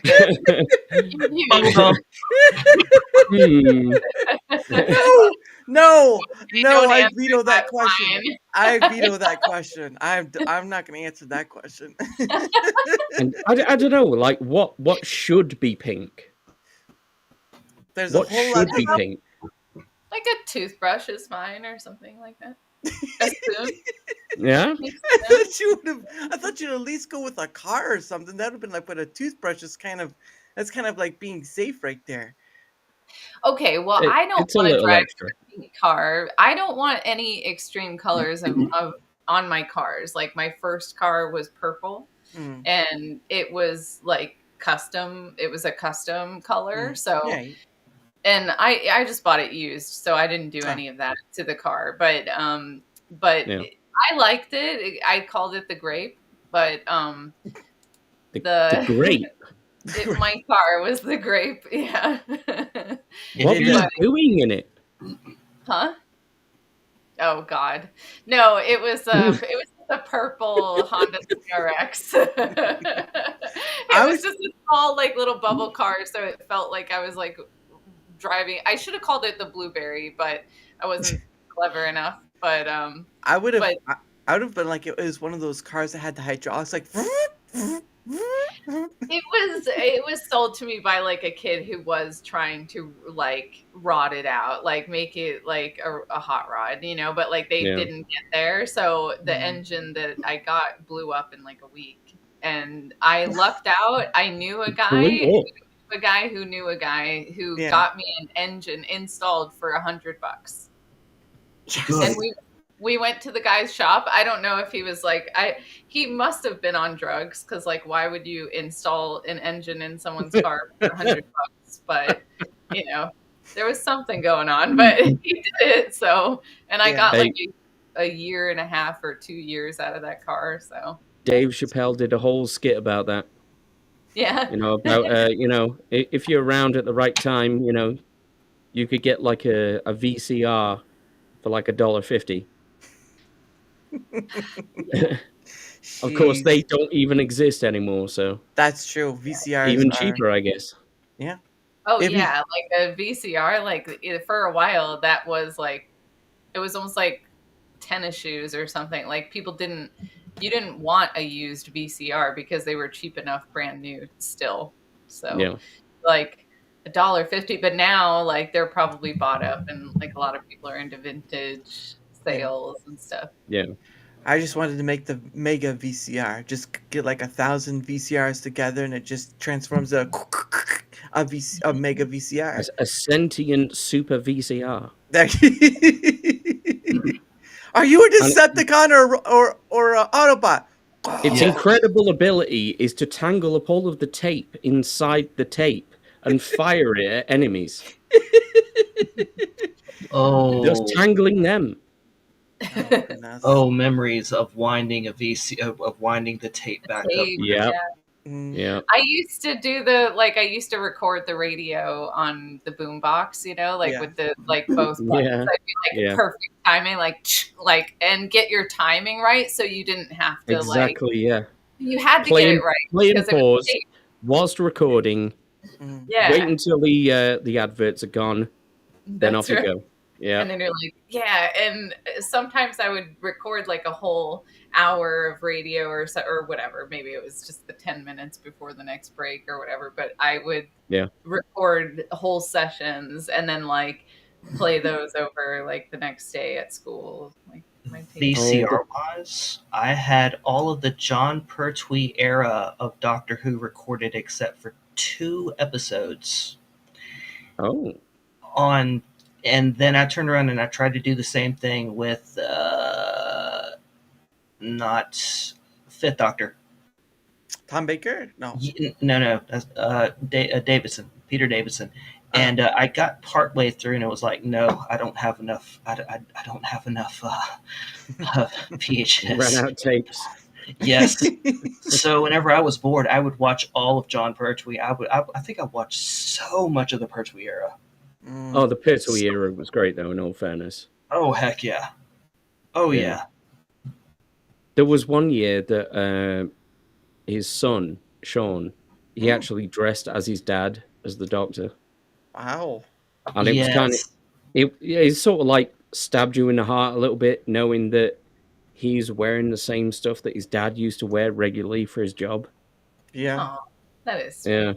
But it's also a tribute as well. It was great. I'm surprised Tom Baker kept his scarves. That was, jeez. You know, he That's turned the like one my mom likes the most. Like that's her favorite Doctor Who.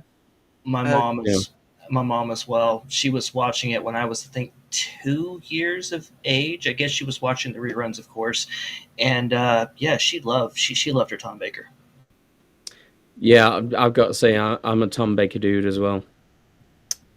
well, yes, because I figured a majority of a big chunk of oh goodness, now he's bringing them out. Oh, he's got him. A DVD.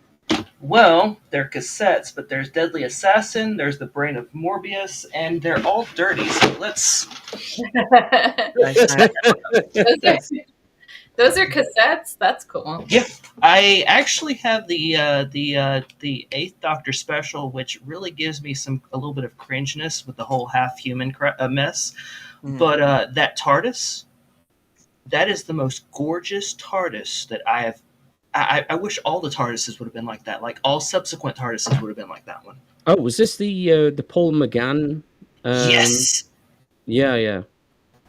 Yeah, Like, it was supposed to be like a soft reboot for the American audience, and it didn't really pan out. But No. And from what they were saying, the only reason why they did the whole half human stupidity, that just made me so annoyed. That the only reason why they did that, from my understanding, is that because here in the U.S. we can't identify with someone who's wholly alien. They have to be half human, like Spock or Troy. It's like BS. No, yeah, I refuse. I reject that canon and substitute my own. Thank you very much.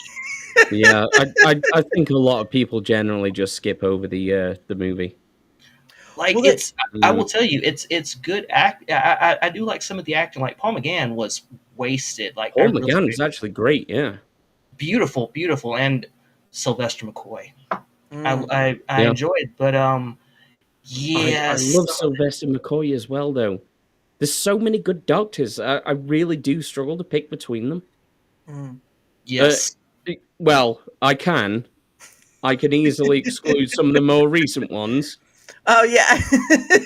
Yeah. That's Yeah. easy. Yeah. Let's just say when Az was a few years back, I was on a treadmill, and it was very entertaining to have Az actually do what was it, upload stuff, hour-long stuff, and I'm like standing there, and the Timeless Children, I felt like I died inside. Mm. Yeah. When he said about it and his reaction, I was like, you what? They what? Yeah. No. I was the I Yeah, was it was horrible. All I could think to myself was, I am so glad I write books because I don't have to worry about that abomination. Mm. I can Yeah. just do it. Hey, Abe, I've got a question for you. Someone wants to know who you are. Who was the Englishman? Yes. Mm. I think you need to the lady did ask. Yeah. I'm The lady did. No, he doesn't have to show himself, but he'll have to kidding, speak his I'm thing. No, I am a voice from the void. Don't worry about it. There you go. Yeah. You'll hear me soon. Yep. Oh, and yes, rip as. Yep. Yep. Still dead to the rest of the FNT people. Yeah. That was funny what he did. But yes, he is a voice from the beyond. But he won't take any money out of your wallet, so you're okay. I Say, It was death needs to get paid too, it was never there to begin with. That's too funny. But yeah, I still can't. I'm surprised that because I know speaking on FNT, I know Az came at least back once after he was like I'm done because of certain timing and stuff. But I mean he like we were talking about earlier, Tracy, about working out. He worked himself out pretty well and got really thin. Sort of. yes. Yeah. He did lose a lot of weight. Yeah. He's kind of been stalled for about 6 months or so, though, by his own admission. Stalled or stalled? Stalled. He stole. Yeah, like a plateau. Stalled. Like, Oh, okay. I'm not as fancy as my English brethren here, So He I just Who said apologize. doesn't know stalled? stalled. I don't know the word very well. I know English, plateau. motherfucker. Do you speak it? I'm about to speak you some English in about a few seconds. Keep Hey, it up. Dara. Apparently, do. he's from the place where English originated from. Wow. Yes, that's right. I'm with the authorities on it. Thank you. He thought you were talking about how you stole his money. I thought you said stalled for a second there. Okay, I apologize. All right. There's also extra vowels over there, so be real careful. Okay, someone's I about to done get some. stole me some weight. I didn't know you were stealing stuff around. Anyway, that's the wrong thing. But no, it was funny because I remember when you came on the first time, we were looking at the map. Oh yeah, yeah. All of the ludicrous place names in the UK. Yeah. well, well, yeah, because some of the names are just. Does it have the word dick in it? Oh yeah. Okay. Oh yeah. Yeah. There's plenty of dicks all over the place. There's a lot of funny ones like that. They're mostly Yeah. in London, right? Oh, You'd be surprised. Yeah. We I got could dicks all make- over the I could place. make up so many silly, like fake British roadways in my head. That would be really not good to say. oh, that's not right. Okay. Well, just to give you an idea, there's a place in Wales which has the longest name in the UK, as far as I'm aware. Mm.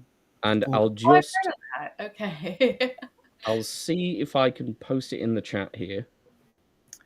That It's supposedly 1% Welsh, which has always been a funny thing because my dad used to tell me I was Welsh, and I didn't believe anything that either of my parents told me about my heritage because they would always say we were part Native American. But my mom would say we were one type. Like on her side, it was one type of Native American, Yeah. and my dad would say on his side it was another type. And I was just like, they're Yeah. so full of shit. Like I have no idea what I am, but it turned out I'm 1% Welsh as part of it. Yeah. But mostly Yeah. European stuff. Yeah. That's a bit of a mouthful. yeah, I like. I've still never learned how to pronounce this properly. Because it's Welsh, and I'm Yeah. not doing that. I This is want to Um, say that the Spotted dick, newscaster who pronounced it actually, what was it? He practiced it over and over again. So Yeah. when he did it on I was about to say online on air, it just came out and it was like, wow, dude, Yeah, you are it sounds like gibberish, but it's an like actual line place in fair. Wales. Never mind. I'm Everyone just calls it go go goch. go. See, Yeah. now this is a name to have right here. Holyhead. That's really a name. Holyhead. Holyhead. It's Holyhead. Holyhead is something entirely different again. Holyhead. Look, it's HO. Yeah, that's the fun part right there. But you look at all these. Look, You add a Batman to after that, and Holyhead go. Batman. Holyhead, Batman. Oh, Well, yeah. Batman is an actual place in Turkey. Yes, that's true. Okay. That is See, true. it's all coming together. Let's see if we can find it. Batman. Turkey. Here we go. There you go. Take us to it. There we go. Look at it. That's Batman.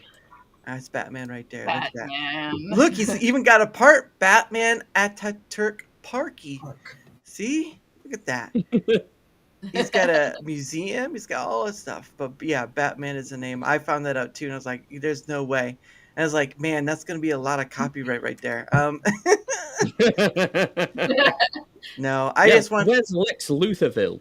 Lex Luthorville. Oh, there's a Lex Luthorville. That'd be I don't so know. I'm just putting it out there. Well, let's see. Nope, I gotta erase the previous. There we go. There we go. Lex Luthor. Luther, Drop of Doom, Magic Mountain. No, that's not gonna. Lex Lux, Advocates, and Lex Luthor. Well, I mean, you can have Lex Luthor, Drop of Doom in California, but I don't think that's what you want. I But mean, no, that's close enough. God but damn. don't know. The reason why I brought this up is because there was a lot of. I remember we were going through this, and the one that always got in me was Stoke on Trent. Because anytime I hear it, I just want to say Stroke on Trent. Yeah, yeah. Which one? It's Stoke-on-Trent. I actually don't live too far from there. Don't bother visiting. Well, I mean, to be honest, I kind of like got let go of that because of the Robbie Williams thing because I didn't know he was from there. So, but yeah, Oh yeah, yeah. He's a dickhead. yeah, he's a sort of famous one though, just like all Yeah, those other sort of famous, famous. sort of famous. I'm All right. surprised you even know him. Well, I went to go see the movie, The Better Man. Oh, So that's the one with the monkey, right? yes, the one where he was portrayed as a CGI monkey. Yes, I did see that.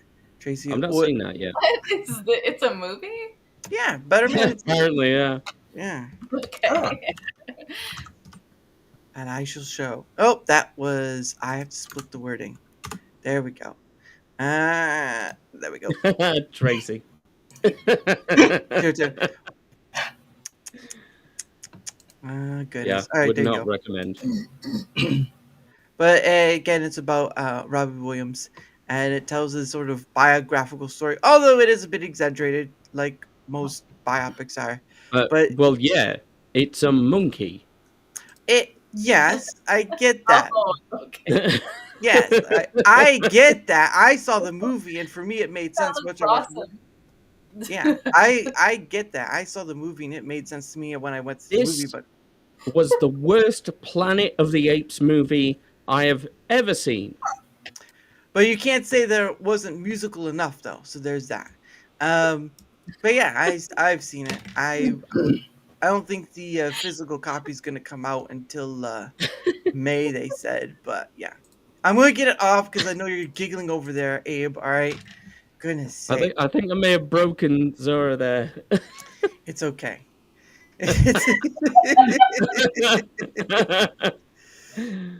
Yeah, no, yeah. It's a great movie. Yeah, it well depends on who you're talking to. You talk to Abe, it's be like the worst movie ever, but I enjoyed it. Worst I've heard. No, Apes no, is no. still, you know. It's the worst Planet of the Apes movie. Yeah, It was- still, Worst well- Planet of the Apes is still better than the best Where's My Car movie or something. Yeah. that's true. I've heard the better pretty good movie, but Robbie's yes, that is true. He does live in the U.S. Obviously, he lives in Los Angeles, but he's not that well known in the U.S. And yes, it did fail the box office, but there have been plenty of movies throughout movie history that have failed the box office yet have become cult classics. So I Mhm. want to hear. I want to hear another this Bolshevik. So, but I enjoyed it, and that's not something they can take away from me. So, but yeah, it is about that. But no, it is a pretty good movie. It's got, you know what, I when I went to go see it, I was sort of like one of those things where like, oh, it's a movie just playing. So, you know, it is what it is, right? Just wanted to go see it. And I went to go see a movie like I had come back and see this again. But the thing of it was because it was doing so poorly in theaters because of not well known and all that stuff, then it sort of it just didn't last very long. But I did at least go see it Yeah. twice in the theater, and I did buy it digitally. But that's what she said. Have you ever had Lone Star on? I've not. I think this is the first time they've been in the chat. To be honest, I'm not too sure. Okay. You should have him on. He's really smart about gardening and cooking, and he's Well, he'll have to either email me or find me through my links because I don't know how to get to them. So Well, he already sounds more talented than Robbie Williams. you know, Abe, I get the slap and the jack, but just calm it down over there. Goodness sake. But I enjoyed the movie, and no one can take that away from me, and that's the important part. I don't give a rat's behind what anyone else says. was it good? I gave it a 9 out of 10. Really? Nice. Yeah, it was for because the thing of it is like, A nice time. well, and the thing of it is like, my if anyone knows, if anyone ever saw the what was it, the what was the one about Barnum Bailey, the Greatest Showman, that's right. Good show. The director of Greatest Showman uh got, with Robbie to kind of tell this thing, and he would, I think it was like they'd tell him, stories, because Robbie Williams has a bunch of them. He's been on like Graham Norton for so many different times. Hey, how you doing there, Lost Tales? How you doing? I know it's Thomas Blackfire, but still, um, but uh, but yeah, he's been on, and all that stuff. So you get with Michael Gracie again, who's well known for the Greatest Showman. He was the director, and they sort of just kind of go through with it. And I wouldn't show any of this stuff because obviously it's copyrightable thing, so I don't want to do that. But it was just, they got together to do this thing, and it is very musical, right? So if anyone saw the, what was it, the Rocket Man one with Elton John, it's very in that vein of musical, using his music to kind of tell the story of Elton John. And yes, it's going to have the same issue of celebrity gets to be celebrity, drug abuse, all that stuff. But it's very, at times, it's very it's very blunt. It's very blunt. Like, there's one moment where, again, yes, from the very beginning, and he even says, the first line in the movie is, "So who is Robbie Williams?" And then he kind of goes, Robbie Williams kind of narrates through different parts of the movie. But there's one point where, there's sort of, he's gotten into the boy band thing, which was Take That, years and years ago Yeah. in the UK. And he's sort of gotten a thing in there at a club, and he's he's pretending to be someone else. He's pretending to be the head, Gary Barlow or something like that. I can't remember. And there's a girl who's basically, getting him off. And so, but it's done in the CGI of the monkeys is very expressive. It tells the stuff and all that, but it was like he's narrating that point, and you just see this moment where she's stopped and he's trying to finish, and their leader, I can't remember what the guy's name was. They kind of get an eye to eye moment as he's Was finishing. Gary Barlow? Yeah. No, not Gary Barlow. Their head person, their manager. Oh, the Their manager. Yeah, I Yeah. can't remember his name. So this manager, he's kind of across this whatever it was, this bar or something like that, where they did their dancing stuff at, and or the music at, and it kind of doing this eye to eye thing. He's trying to finish off, and he just stares at him while he finishes, and like that. It's as blunt as you can get. But yeah, I give it a 9 out of 10 because there's a lot of stuff where the music works with the emotion it's trying to tell. Like, there was, Can I just quickly address something? Yes, Lone sir. Star. Okay, Rock DJ. Yeah, it's catchy. Yes. Have you ever actually read the lyrics? It's total nonsense. So is Aha. So is Aha. Take on Me.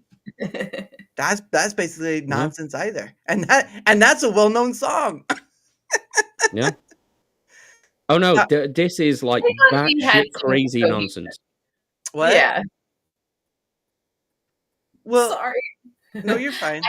I said Take On Me had some cohesion, but as Yeah. compared to some other songs you mentioned. Yeah. I get what Abe is trying to go for, but I still enjoyed it nonetheless. Plus, the music, they closed down a street in the UK, and they basically did like it wasn't a one shot, but it basically looks like a one shot. And part of it was done in the UK, the space in the UK, and then another was done in Australia, because a big chunk of it was done in Australia. And all this stuff. Better Rocket Man was better than expected. Yeah, it was pretty nice. Because there were, I remember when he was going for Elton John was going for his rounds after the movie came out, and there were like a lot of people wanting to hug him and stuff because they'd just gone through that movie with that sort of thing, and they kind of like they kind of lived but didn't live through that, because it's always usually something different. But no, I get it, but I still enjoyed Better Man. But I gave it 9 out of 10 because of the music went well. There's a lot of stuff choreographed and whatnot, so it is what it is. But I mean, anyone can go see DJ scene. Well, actually, I won't show it, but I'll show where it's at. If I can get my thing to go. There we go.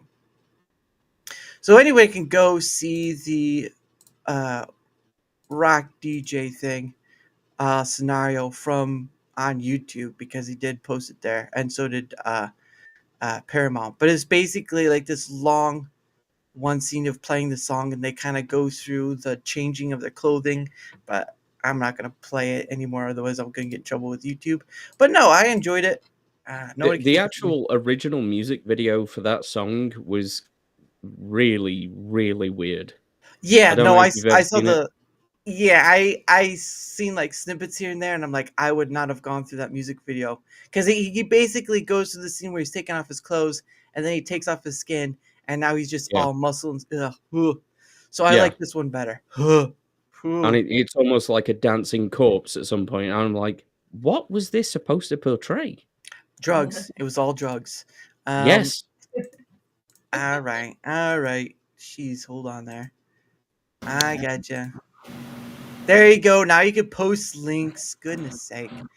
But yeah, I enjoyed it. I'll buy the physical. Don't care what anyone else says, but I just know that even if it failed the box office, there are other movies out there that failed the box office, and they're considered cult classics. So bite me. Mm-hmm.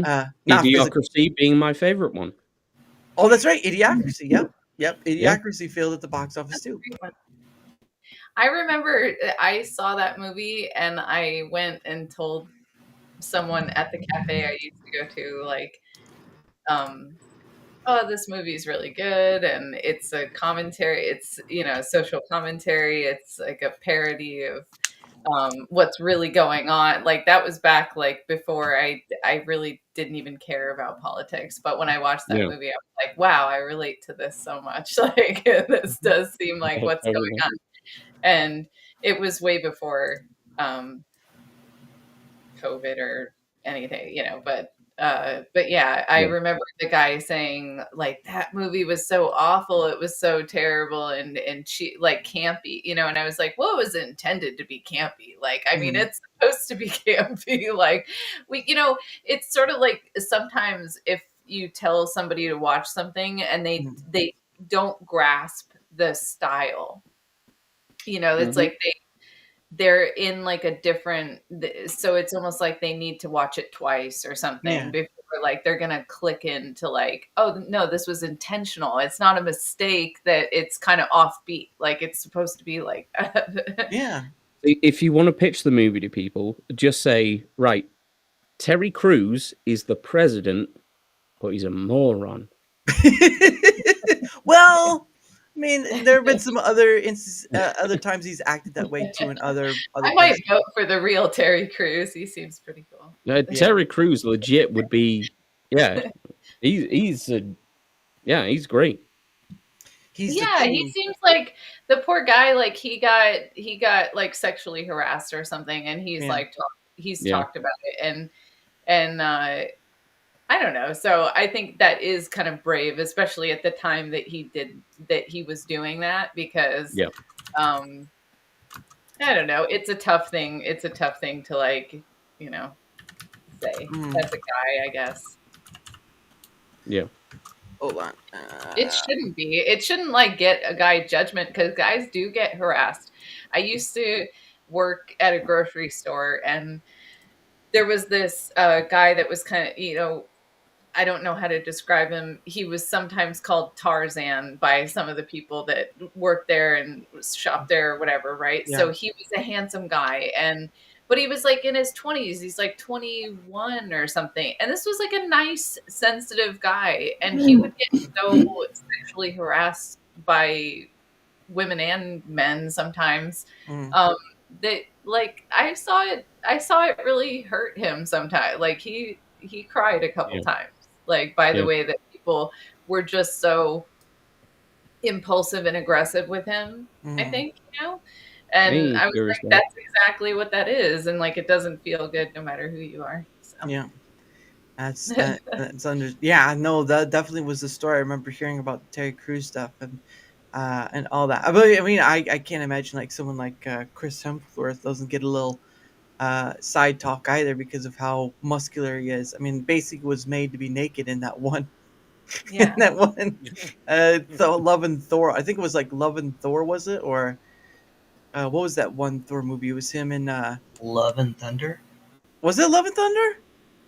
For Yeah, the because those Lady Thor was in that one. That was Natalie, whatever her name was. yeah, lady. Yeah, Love and the most recent one is Love and Thunder, right?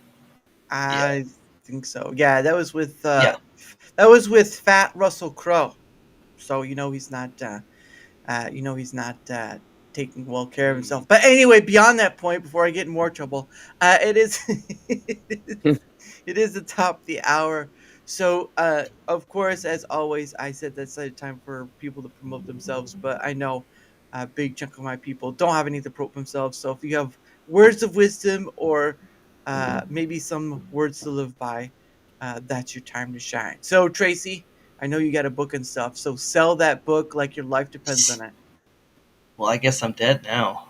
Oh, well, that sucks. Huh. Never mind. Nope, never mind. It's too late. It's too late now. Oh my goodness. Right. Hello, my name is Tracy Reeves, author of The Chronicles of Artists Concordance, a book that I began in around NaNoWriMo, November of 2013-ish, and completed in 2015. Published several years ago. Was basically this. What's the joke that I usually like to make? It's effectively a peace summit after a century of war, and absolutely nothing happens. Absolutely nothing terrible happens. Makes it sound like the most anticlimactic book ever. Yeah, absolutely Yeah. nothing happens. It does sound like a fantasy. Yeah, Yeah. That is true. No, it does. I'm busted, people. I'm busted. That's okay. It does have to be like a very interesting perspective on that. You know what I mean? So I bet that's what you're doing. Yeah. But yeah, he has his link like his YouTube and stuff. He has a link tree down below on either end. So check him out because I mean you enjoy. I mean you enjoy the story you've created, your universe that you created. And I know that's sort of a big for you because you see all these other things out there, and the universes and stuff and whatnot just get. It's been funny if you want to talk about stuff that kind of gets convoluted is sort of all the things that have come out into like public domain, like Steamboat Willie and Winnie the Pooh, and they've just been turned into like horror stuff. Oh yeah, I've seen stuff like I Yep. hate that. I hate when horror movies do like children like oriented stuff and like toys and children. I'm just like, fuck you. Like I feel so mad. I feel like, why'd you have to do that? I don't want that to be creepy and scary. Like, how long do you think it's going to take before a Mickey Mouse movie comes out and he's like a serial killer? That's And already he's just I've seen like AI or something of that. Like I swear I've seen like memes of like Mickey being a serial killer or whatever. Yeah. oh, I'm going to cut off your skin and wear it. And it's actually Hillary Clinton like as Dara's looking for it. I just know it. Mhm. All right. I'm back. It has Hey to guys, it's already. It's the internet. You have to refresh. Anyway, yeah, it's just a strange thing that they all go. I thought they would have gone to like the other side of things, but no, they seem to go to horror. So that's a Yeah. weird thing. Yeah, where's the Winnie the Pooh science fiction movie? Yeah, that's true actually. I want to see Winnie the Pooh discover an unusual jar of honey one day. Turns out it's got an alien communicator in it. Boom! Aliens land. He's In and the he's like, 100-acre wood. "Oh, Yep. bother!" And then he Honey. gets on the ship. Beekeeping system. Exactly. Yeah. It's Winnie the it's- Pooh, Starship Trooper. Why hasn't that happened yet? That actually sounds cool. Yeah, like that would be a cool crossover. I would not that crossover because Winnie the Pooh has this. He's like, no, you're fine. You just have to refresh. There's the Winnie the Demon Slayer comic. Oh wow, jeez. I swear I did see like either a dark, like it was either like a sad or scary preview for some kind of Winnie the Pooh thing. Yeah. Yeah. Blood and Honey is the movie that came out for that. Blood and Honey was that. Yeah, Winnie it's the already Pooh. got a sequel that's out. Oh, they're trying to build a multiverse out of that. Yeah. That's awful. Hey, now, hey, knock it off over there. Take away that. I'll take away that mod power. But hey, bro, being a CEO, that carries responsibilities. Not that I'm Number a one CEO of is that. you have to promote the interests of the business. He's so good at it, you don't even know. No, if you can hear us, Tracy, we can't see you, but I mean, if you unmute your mic, we probably could hear you. You probably just have to choose the camera again and all this stuff. Oh, there he goes. He's showing it. You there, Tracy? Can you hear us? I can hear you, but I need to. You have to choose your camera thing, refresh, and then you'll be there. You go. Work, you stupid system, work. Yes. Not working. Just a second. One.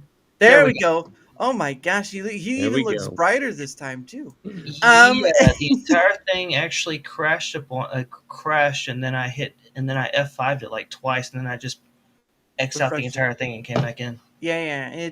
Sorry about that. But no, it's not your fault. But anyway, any words of wisdom, Zora, that you'd like to share with us, since you don't have anything to promote? Yeah, I don't know. Well, I don't know. I think probably anything that steers you towards like your health and well-being is probably more true than something that makes you feel like shit. So. I write it down. Someone write those words down exactly. Makes you feel like crap. All that stuff. What about you, Abe? You want to say something? I do, yeah. Are you going to, or do you want me to just have to skip you and it's my turn? I'll decide in about 5 minutes. All right. And anyway, how about this? Right? How about this? Yeah.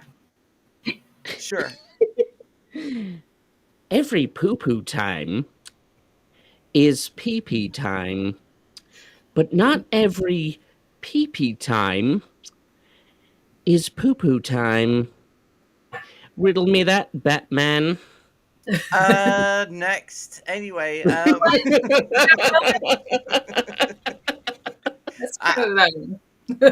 unless it's a number 3, then it's both. Anyway,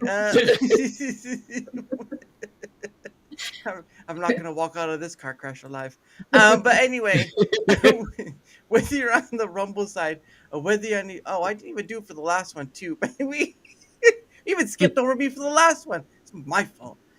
Whether you're on the Rumble side or whether you're on the YouTube side, if you wouldn't mind leaving a like, sharing the content, leaving a comment or follow, anything that helps with engagement factors, much appreciated. Because again, not only does it help in being seen more, because honestly, what creator doesn't?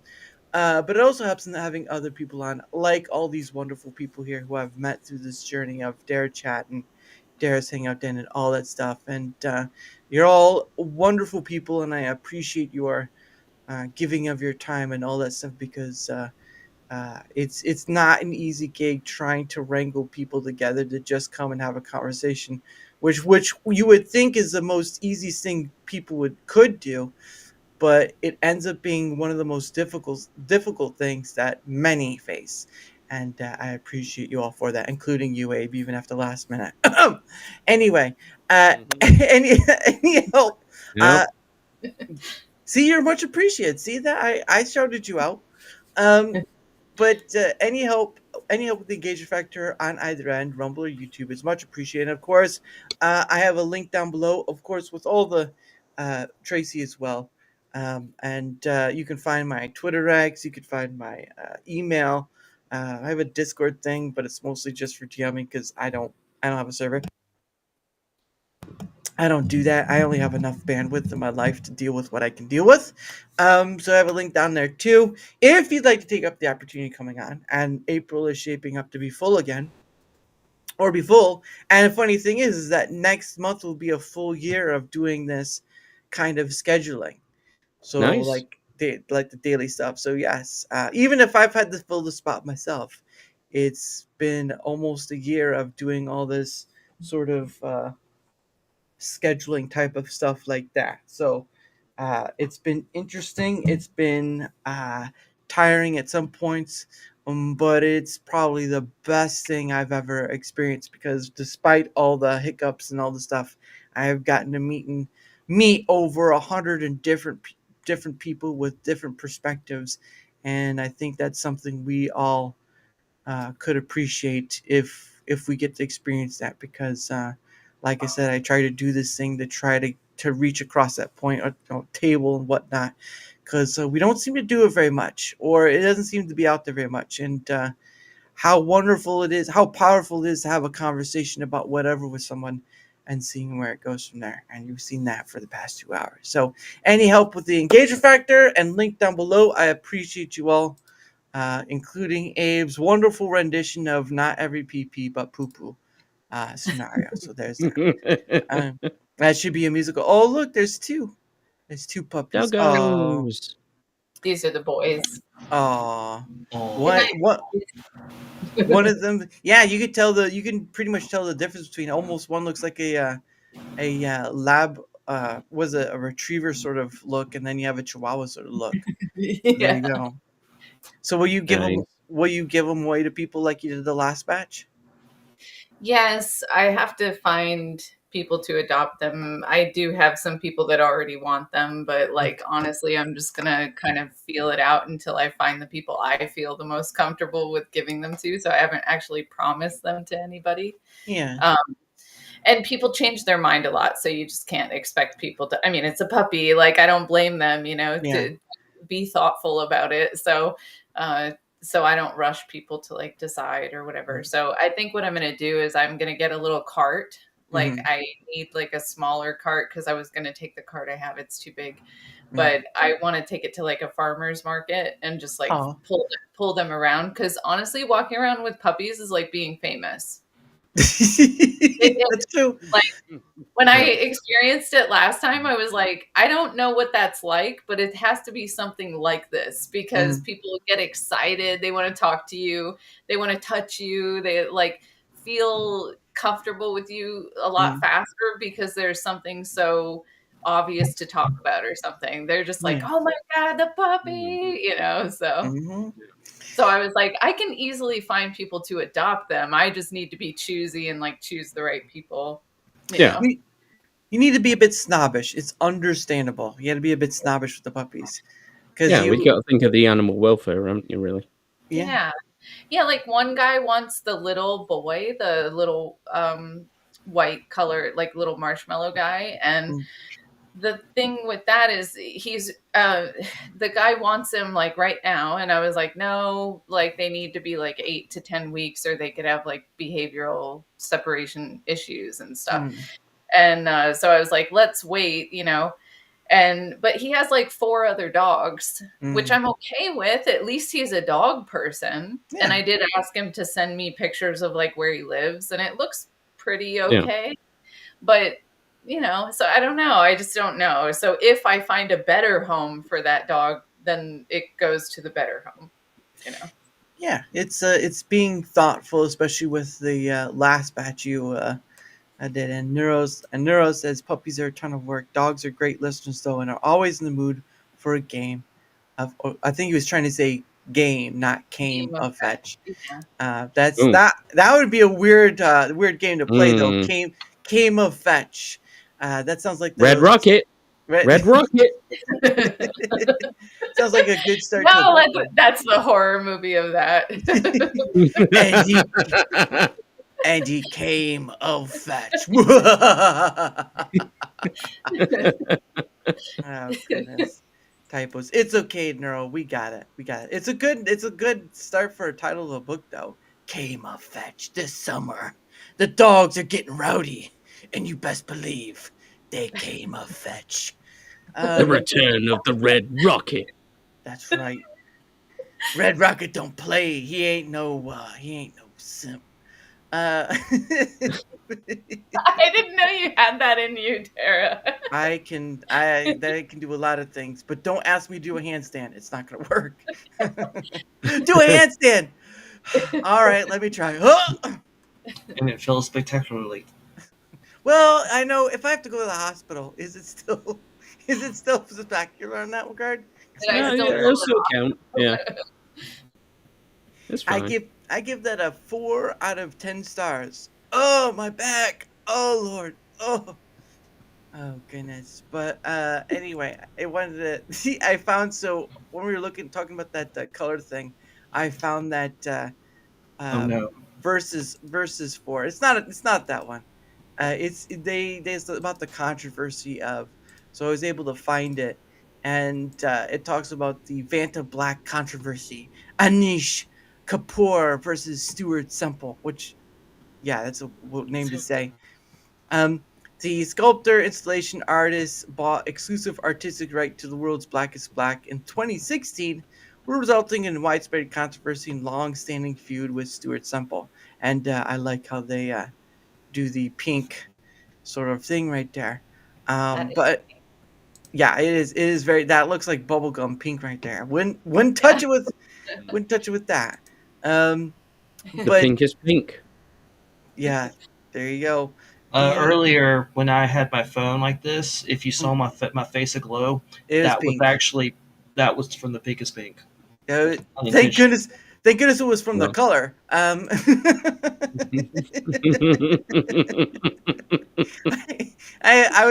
I got the feeling you were saying be careful looking up the pinkest of pinks. Like, I think I get where you're taking it at. Anish Kapoor is a contemporary British-born Indian sculptor. Okay, so right there, Abe, you've got brethren. With a long and varied career. In 1981, here we go. Vanta Black. 2019, Surrey Nanosystems released a material called Vanta Black. At the time, the Vanta Black was famously promoted as the world's blackest black, absorbing 99 almost 100% of visible light. The same year, Kapoor began to use this newly developed material in his artwork. Though it was developed primarily for its engineering application, Kapoor immediately recognized the artistic potential for Vanta Black. The material is so dark, it gives the appearance of complete flatness, which is true. Look at that. It's like a black hole. Like you step on it, it's like, ah! In fact, It looks like a bottom. Yeah, it looks like you could pull out a black hand. It'd be true. You can, Abe, you can be the blackest of blackface. I can't see that guy's face. What happened to you? He was never here. I'd be like, bro, I Wesley sniped. Well, it's funny because Wesley Snipe was in Demolition Man and he had blonde hair. Yeah. Yeah, you try solving that one. Kapoor had pursued such an effect in his artwork before with works like Descent into Limbo, a 600 centimeters cube installation view in Cervalis, Porto, composed of a circular hole in the floor, the walls which are painted black to give the hole's black. That's blah blah blah. Exclusive colors of the past. Aren't all holes black? Well, presumably. No. No, that's not true. I'm not gonna. In one way, that has to be true, right? But like, in a way, no. If there's no, well, it depends on light. So Yeah, if there's no light there. If there's no light, it's black. Yeah. But I'm not going to go any further. Light and it changes. I'm not going to go any further with that. Yves Klein painted a mixture of blue pigment, international Klein blue, or IKB, which became his signature color in a series of monochrome paintings. Beyond legal restrictions, some art materials throughout history have been difficult to access for other reasons. Ultramarine blue, for instance, was traditionally made with powdered lapis lazuli, making it prohibitively expensive until a synthetic alternative was developed in the 19th century. The recipe for mummy brown paint includes actual ground up mummies. And has not been produced since the early 20th century yet because it was made illegal. Dara, just get in touch with your inner Victorian. I dare say this is a jolly fool's plot. A jolly fool's plot. Regarding Vanta Black, so there are many of complicating factors which make it somewhat unique situation. Vanta Black is not merely expensive, but exclusively available for artistic purposes to Kapoor. Furthermore, Kapoor himself did not create the material; he just bought the rights to it. Perhaps most importantly, Vanta Black itself has an inherent and powerful emotional quality because of what it is, the world's blackest black. And you can see it basically looks like the black holes you get from Acme, and you have the Wile E. Coyote just put it up on the wall. Yeah. He doesn't want anyone else to use it. It's what it sounded like. Yeah. I just want to see someone run up to it and jump towards it, thinking it's a hole, and then just get smacked by the wall. I mean, it does like make me wonder like what the reason is, but I would like it's possible, right, that he has a good intention, that he thinks that this could be misused like in a dangerous way, but He's an art snob. Yeah, he's just being an asshole. Then yeah.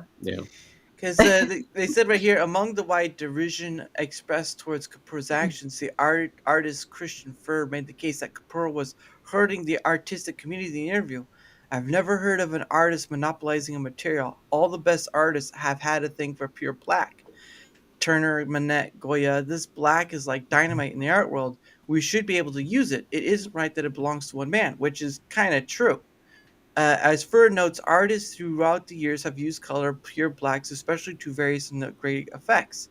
The idea of denying access to the purest black to date, then, is in no small way a crime against art. For many artists, there was no reason other than greed or malice that Kapoor would do this. So basically, as Tracy said, an art snob. Not willing to back down, Kapoor tried to explain his actions. Why exclusive? Because it's a collaboration. Because I'm wanting to push them to a certain use for it.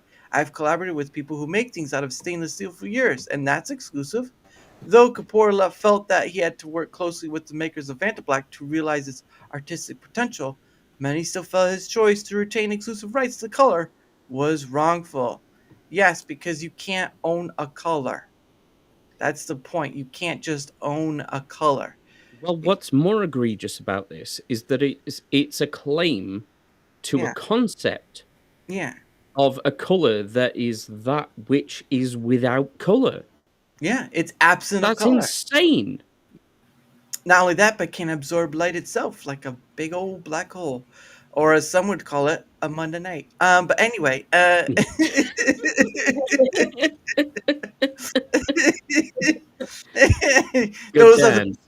are the parties you wish you missed out. But anyway,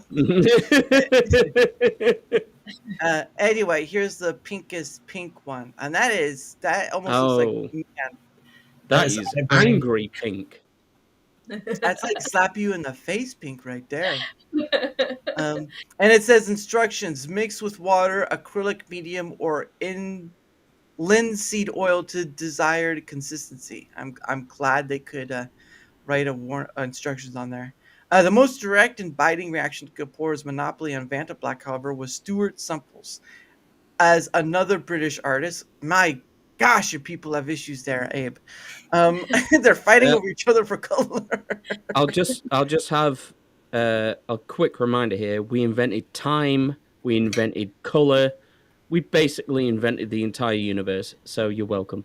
And an empire that collapsed on itself. So yeah, thank you for that. No, it didn't collapse. We sold it off because we made money from it.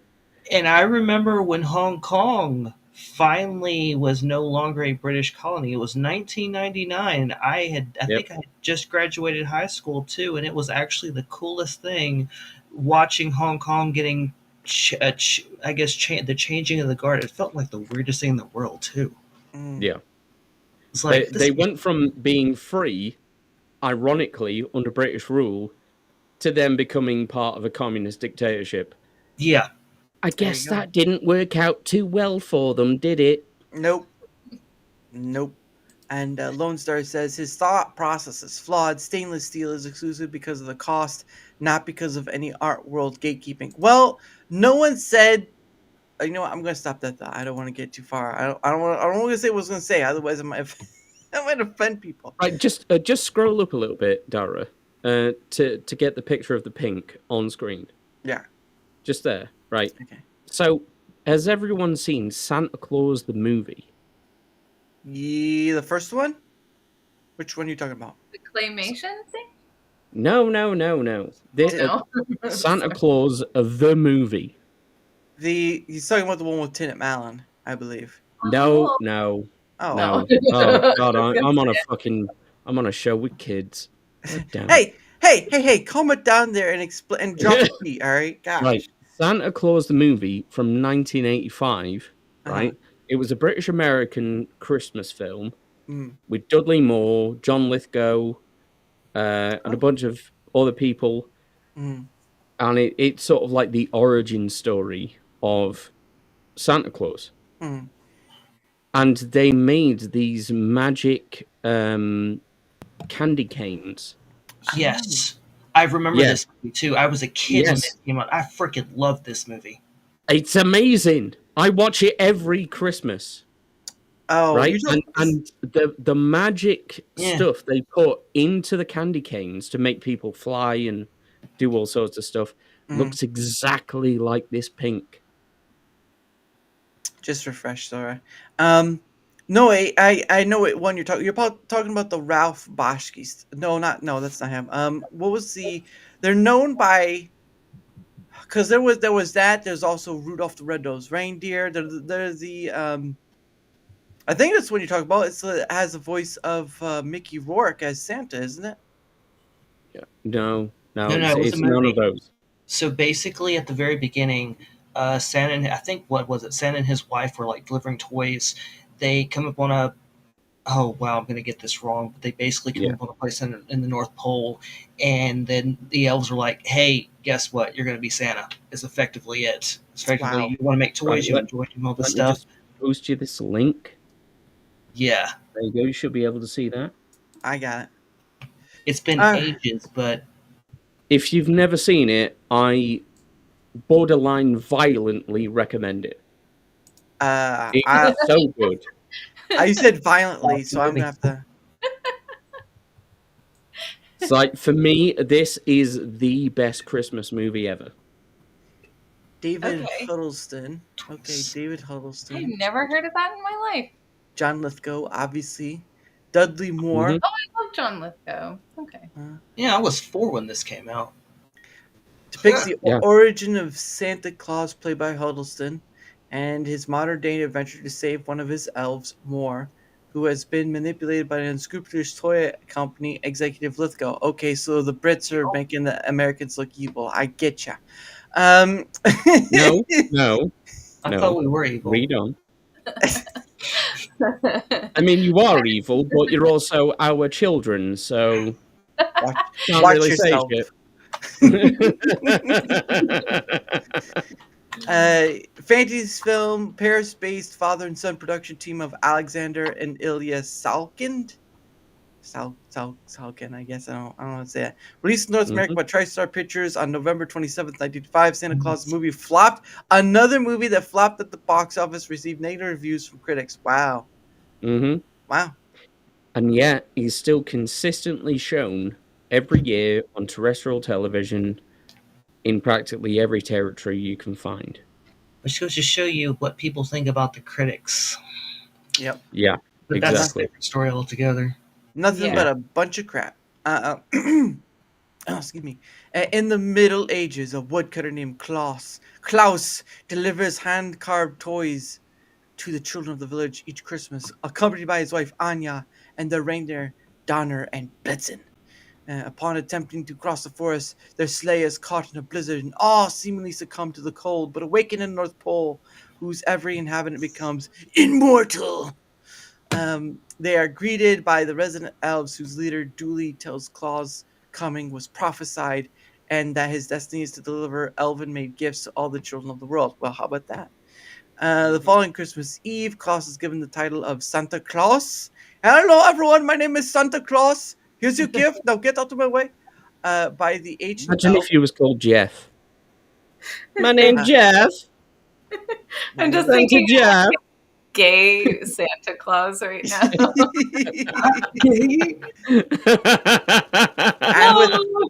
and with that pink is of pink, there you go. There you go. The pink is the pink Santa Claus, and there There you you go. go. It's the whole movie right there. Hey, everyone. It's Christmas. Hey.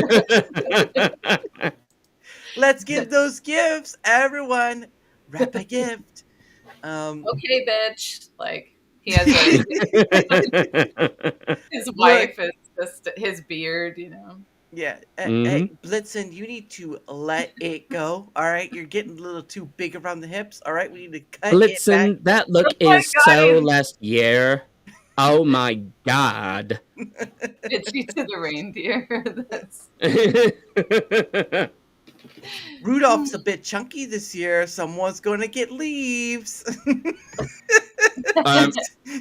you know what? That's actually a plot point. What? Yep. Yes. Yep. I dimly remember that, but yes. Wow. Yep. Just random thought in my head is a reality. Santa's sleigh. That's right. Santa's sleigh. Santa gets too fat, Um, so he gets put on a diet. that does sound like Santa Claus because he's trying to get on a diet, trying to lose his weight. Yep. Santa sleigh, yeah. I just sleigh. Vanta sleigh. Yeah. Black Santa Claus all the way. Ooh, the blackest of black Santa Clauses. Yeah, you can never see him. That's how he gets into the houses. It makes sense. There we go. Could you imagine having Vanta Black poured all over you? Like, just basically soaked in Vanta Black? I don't know That if would- you'd even get it off. That would look... Wow. You'd probably I mean, believe it or not, that's actually how Wesley Snipes was created. He was originally a blonde-haired, blue-eyed white man, and there was an incident at the chemical factory, and yeah. Just writing that down. Chemical factory. Okay, continue. No. Only his ankle is white. Only his yeah. No, only his hair is white because it's the blonde hair. Yeah. There you go. The following Christmas Eve, Claus is giving the title of Santa Claus, whatever. Ancient elf who explains the night will last as long as necessary for him to deliver a gift to every child on Earth. Well, it kind of makes sense. He makes the voyage in his sleigh, pulling by Donner and Blitzen and 6 other reindeer who are fed hay sprinkled with magic dust, which grants them the power of flight. As the centuries pass, the mythology and tradition deepens surrounding the mysterious Christmas benefactor, Santa Claus. By the late 20th century, Santa is exhausted by his ever-increasing workload, and Anya suggests he enlists an assistant. Santa selects Patch, an industrious inventor with dreams of modernization, who creates a machine which increases productivity toys through automation. While delivering toys in New York City, Santa befriends a homeless orphan boy named Joe, whom he lets ride with him in a sleigh after attempting and failing a maneuver dubbed the Super Duper Looper. Mm-hmm. Santa returns Joe and meets a wealthy orphan girl named Cornelia who befriends Joe. I was hoping it'd be Annie, but that's a totally different story right there. When Patch's mass-produced toys all malfunction, he resigns as Santa's assistant and leaves the North Pole in disgrace. He ends up in New York City, where Cornelia's unscrupulous step-uncle BZ is facing federally mandated shutdown of his toy company for intentionally producing unsafe toys. Oh, Sounds like a plot in was it Nightmare Before Christmas? Yeah, Um, there's literally a scene where he's in court and they bring up one of his toys. mm, It's like a little fluffy bear type thing. mm, They cut it open and pour it out, and just like a bunch of screws and things like that, like wow, metal objects inside the thing. jeez, that's Yeah. Was he framed or like was he No, was no, he was just greedy. yeah. That Oh was my that was gosh, he just was really doing leftover stuff. it like Yeah. in the story. Effectively cutting corners, right? Oh my god. In fact, this film actually features one of the most hammy performances, or should I say, scene, of John Lithgow's entire career. Oh, okay. I'll Because have to watch it. because when when Dudley Moore's character goes to him and he says, "I want to create this thing and I want to give it away for free," and he goes, "For free?" It's ridiculous, but it's also amazing at the same time. that was a pretty good impression. I could like feel it. Yeah. Let's go in there. I highly recommend the film to everyone. It's Nice. amazing. It's the gift that keeps on giving every Christmas. So our fight with the pinkest pink. Yeah, no, I get. Yeah. I'm gonna get back. I got it. So the pink is. We led down a trail. We went down that way. Pink is pink. Okay. Another British Semple found himself likewise allured by the abyssal color. Following his discovery of Kapoor's artistic monopoly on the material, Semple hatched a plan. Ooh, someone's getting smart. In the last days of 2016, Retribution found Kapoor in the perhaps unlikely but certainly poetic form of new pigment developed by Semple, one which he claimed to be the pinkest pink. It was posted for sale on Semple's website with this legal writer. By adding this product to your cart, you confirm that you are not Anish Kapoor. You are in no way affiliated to Anish Kapoor. You Yeah. are not purchasing this item on behalf of Anish Kapoor or an Mhm. association of Anish Kapoor. To the best of your knowledge, information, and belief, this paint will not make its way to the hands of Anish Kapoor. Okay, that's a pretty good joke. That's pretty funny. Yeah. Sample's hopes for the stunt were humble. He explained, I thought I might sell one or two, but the website itself would be almost like a piece of performance art, and the pink jar would be like an artwork. These expectations, however, far exceeded, and Semple, attracting a wave of attention, soon found himself with thousands of orders to fulfill. Holy crap. Semple's pink quickly caught Kapoor's notice, however, and he wasted no time in striking back, further building the controversy with one uncomplicated image posting to Instagram, which I'm guessing is Black 2.0. I don't know what this is. With growing public antagonism, as I can say very clearly, between Semple and Kapoor, Semple set out to circumvent his opponent's exclusive claim to the world's blackest black. Semple explains the Instagram post, which I'm guessing is what this is, kind of upped the ante. At that point, everybody started writing in and asking me to make a black. Just ask Wesley Snipe. Semple obliged, developed a prototype black paint in early 2017, which he brought to numerous other artists and paint makers, collaborating to improve the pigment and darken its color. Eventually, Black 2.0. Oh yeah, we're getting blacker. It sounds like a Will Smith reboot right there. It was This is like Wesley Snipes cubed now. It was unveiled. Ultra black. Ultra black. He's going Super Saiyan with that one. Yeah. Was unveiled and made publicly available just as the pinkest pink. I want to say pinkiest, but that's not the case. Had been to all except Anish Kapoor. Subsequently, Stuart Semple has released both the third iteration of this black paint as well as Diamond Dust, a product he calls the world's most glittery glitter. Oh no! Fitting. I think this guy's evil. I don't know. This guy is just taking random words and just extending them slightly before he describes the actual thing. Am I almost right in saying he's Bluest taking a blue. piss? Yeah. Yeah. Yeah. It's the most metalist metal. This is going to be this is going to be the most world's famous ever biggest super duper retroactive blackest black. In the was universe, by the in the way. universe. That's right, in the universe. 150 milliliter Yep. tube of Semple's Black 3.0 can be purchased for the reasonable price of 21.99 pounds, which 22 pounds basically. I don't know what that is in American though, so unfortunately I don't know what that is. Probably a little more, which boasts a similar flattening effect to the. What's the answer there, Tracy? What's 22 pounds worth in American? $28.41. That's not too bad. 28 bucks. I was going to say that's pretty cheap, really, for Yeah, that's something not like bad. this. Well, then you have to pay for all the shipping fees and whatnot because it is in the Yeah. UK. So there is Yeah.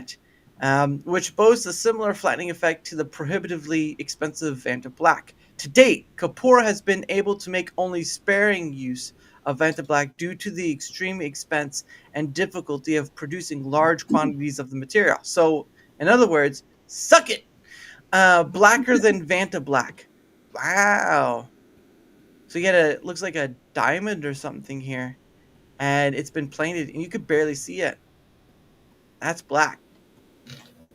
Vanta Black is no longer the blackest black in the market. In 2018, a material was developed at MIT which absorbs 99.99995% of light. This new material was exactly. That's like Voyager going to quickly warp 9.999. That's Sorry. like that's blacker than a black hole. This new material was unveiled Yep. by way of new artwork by Daramouthe Streb installed at the New York Stock Exchange entitled "The Redemption of Vanity," which is this.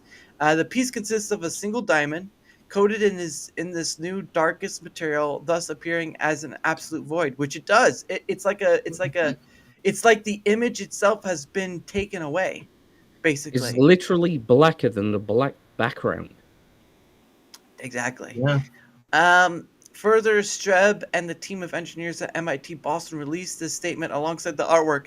The project can also be interpreted as a statement against British artist Anish Kapoor's purchase of exclusive rights to a formula of carbon nanotubes as a material for artworks. Streb and Wardle used a different composition of carbon nanotubes, which will be available for any artist to use. This it would seem will finally end the controversy surrounding Kapoor and Vanta Black, as both Semple's functionally similar and much cheaper paint, as well as an objectively darker material, now exists for the use of all artists. Well, how about that? Kapoor himself in the corner. So Did there they you just go. demonstrate that, this capitalist, Yeah, they just demonstrated capitalism. Congrats, kids. And you competed! Hey, good for you. the UK Indian competed against a UK person and tried to win, but it didn't work, and so now he's left with no vantage. Well, I don't know. That's the whole thing about exclusivity. Like, if you want something really badly, right, for yourself, or you want access to something, right? Mm-hmm. But somebody's withholding access from you, make Yeah. it yourself is the solution to that. Like, do it yourself. Like, just circumvent their limitation on you. You know, like, rather than pout about how somebody won't let you in their club. Like, we'll make a club that's better than that. I don't know, or figure something else out. Yeah, self-sufficiency should be the goal of everyone. Yeah. And the beauty of it all right there, when we finally come together to beat out a Indian in the UK because he selfishly decided to own a color. Congrats. Technically, he inspired a whole career of another person. And MIT, you can't get any smarter than that. He did say he wanted colorful uses of this whole Vanta Black issue, and And what do you get? Well, you have other colors that were developed. Yeah, So, you get the Yep. pinkest pink, and you get the glittery glitter. and yeah, and even yeah. I wonder if Yeah. it's I bet those are. glitter. I bet the glitter one is pretty. I bet it is pretty because it sounds really, really sparkly and shiny. It sounds cool. I'm guessing Culture Hustle is his website because I just found it. Yeah, I mean, it sounds like a bitchy drama to get attention, for like something that normally people don't care about, which is like a specific color that's the most, you know what I mean? Like you can say it's the blackest black. How would I know? Yeah. So, most people don't care about this kind of stuff. And, in the art world, I can see why it would matter more, but it is like interesting that really it like proves itself in practice that you just have to like do it yourself if somebody's like I like the description: super sparkly, high grade natural glitter by Stuart Semple. This super glitter by Stuart Semple is available to everyone except the niche Kapoor. This is the best natural glitter. it's like that haters club like Yeah. Dave Chappelle skit like hate Hey. That is a level of petty that I one day hope to aspire to. It's not bad. It is fun. I have to say it's fun. This is the best natural glitter in the world. The majority of glitters are made from plastics which give an artificial look when they reflect light. Obviously, that's true. Diamond dust is different as it's made from tiny flakes of glass. When these reflect light, it achieves a unique diamond-like effect. Stewart's diamond dust is different. Over the last decade, he has been collaborating with an industrial chemical company. They normally use these glass flakes to reinforce concrete for building coatings. And there you go. There's nothing like this substance available anywhere to the art community. Unlike normal diamond dust, Stewart's super shards are larger and in random irregular shapes, meaning they reflect more light from more angles. Stewart has used the highest grade glass possible, which means is almost perfectly clear, 99.8% clarity if you want to get geeky. It's very geeky. It's very like Interesting. when you Interesting. when you encrust your art with it's almost invisible. These shards are also super flat, meaning they lay down neatly on your surface. If you sprinkle this over your art, you'll still see your art perfectly through it. How to use it: treat it as glitter, so use a varnish, PVA glue, or gel medium. Sprinkle from a height to achieve as an even covering. Can I mix it into resin? Yes, we recommend using epoxy resin. Be careful, these are tiny shards of glass you're playing with, so please be sensible. Wear gloves if you handle it. Clean it up after. You don't use it near food. You don't want a glass split. Oh man. If you have kids, please supervise them and don't let them use this on their own. Use common sense, please. We don't want any accidents. Again, that's a really sensible thing. And of course, we got the note. By adding this product to your cart, you confirm that you're not Anish Kapoor. You're no. It's basically just like you said. It's basically, and it's $20. Look at that. It's $20 to get. So it's cheap. $80 for the extra large, but regular it's like $20. That's like that's not bad at all. You use it to hide your kids' booger museums on the wall. There you go. Hide There it we behind go, right there. Hide it behind I boogers. feel You'll have art connoisseurs going, "Is that art? That has to be some of the best art I've ever seen." I've never seen such natural green shades of green before. It's almost a tribute to its wonderful array of color and sound. It is like the sun. An American walks in and go, bro, are those burgers?